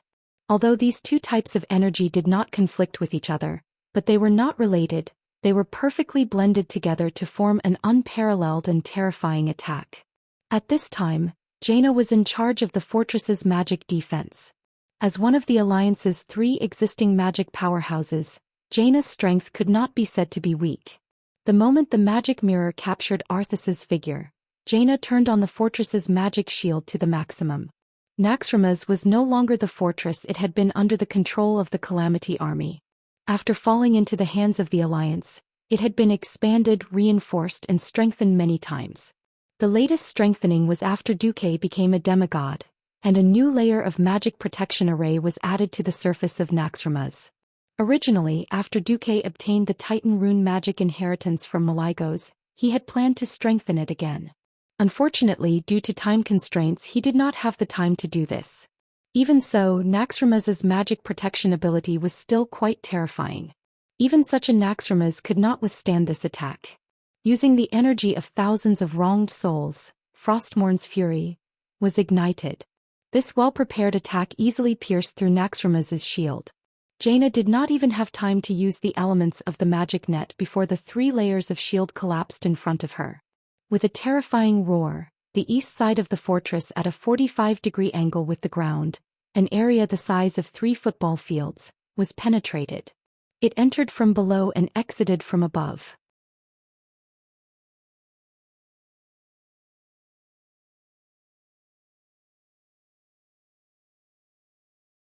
Chapter 1679. The strength of demigods is indeed very different. With this level of destructive power, if you say Arthas is a true god, I'd King believe it. Magni cursed, turned his head, and directly activated the highest level of magic transmission. Duque, the idiot you were talking about is here. If you don't come over, you'll be collecting my corpse. Almost as soon as Magni shouted for help, the surroundings changed. Arthas, don't be too arrogant. With a loud sound, 2 huge slender figures jumped out of the void around Naxxramas, taking huge steps, stepping on the air and pouncing straight at Arthas. The Kiraj twin emperors, very standard demigod powerhouses. Their huge bodies could be seen clearly from far away. Go. Insect Emperor. Kill Arthas. On the cannons of Naxxramas, on the flying battleships around, every Alliance soldier who saw the big boss powerhouses attack cheered. If it was the Kiraj twin emperors of the past, of course they wouldn't be able to fly. After being killed by Duque, their souls melted into the magic net and became elemental creatures, so it was too easy for them to fly. The 2 emperors, whose minds and lives were connected, charged straight at a terrifying speed. The Sword Emperor took the lead, the Kiraj Emperor sword slashing down heavily with the momentum of Mount Tai. The Demon Emperor waved his staff, and 2 magic, one left and one right, made 2 wonderful arcs, just brushing past the left and right sides of the Sword Emperor's body. If there were no accidents, the 3 attacks would land on Arthas at the same time. What a Lich King. As the representative of the villain's attractiveness. As a top-level existence among demigods, Arthas used his strength to prove that he wasn't a pushover. Facing the simultaneous attacks, he didn't retreat but advanced. With a tap of his foot, an ice mountain rose up from beneath him. No. This was no longer the concept of rising. The huge ice flower exploded under Arthas's feet, and the violent recoil sent his whole body shooting into the sky like an arrow from a bow. With a speed even faster than the Sword Emperor, Arthas charged towards the Sword Emperor. The Sword Emperor's eyes suddenly widened. In his field of vision, the black-armored, white-haired figure was rapidly growing larger at a speed faster than he could react to. Among all the martial arts in the world, only speed was unbeatable. In front of Arthas's absolute speed, the Sword Emperor felt as if his movements were as slow as a snail. Before he could make the slightest change of direction, a bright black ray of light had already passed through his slightly narrow abdomen. A wave of pain that they hadn't felt for a long time was transmitted to the souls of the two brothers. They had long since abandoned their physical bodies. Injuries to their physical bodies would not bring them pain, but the pain in their souls would make them feel even more tormented. It wasn't over yet. Taking advantage of the moment, she slashed at the Sword Emperor. The smaller Arthas rushed past the Sword Emperor's waist. She tapped the back of the Sword Emperor's waist with the tip of her foot, and her entire body accelerated once again. It was as if she had turned into a black cannonball, heading straight for the Demon Emperor. Humph! Come! The Nephilim King unleashed a large flame blast. The condensed high-purity fire elemental ball exploded like a small blooming sun. Arthas didn't dodge. Her entire body was surrounded by an extremely cold aura. She completely broke through the surface with a single point. She gathered the frost elemental around her and rushed over in one breath.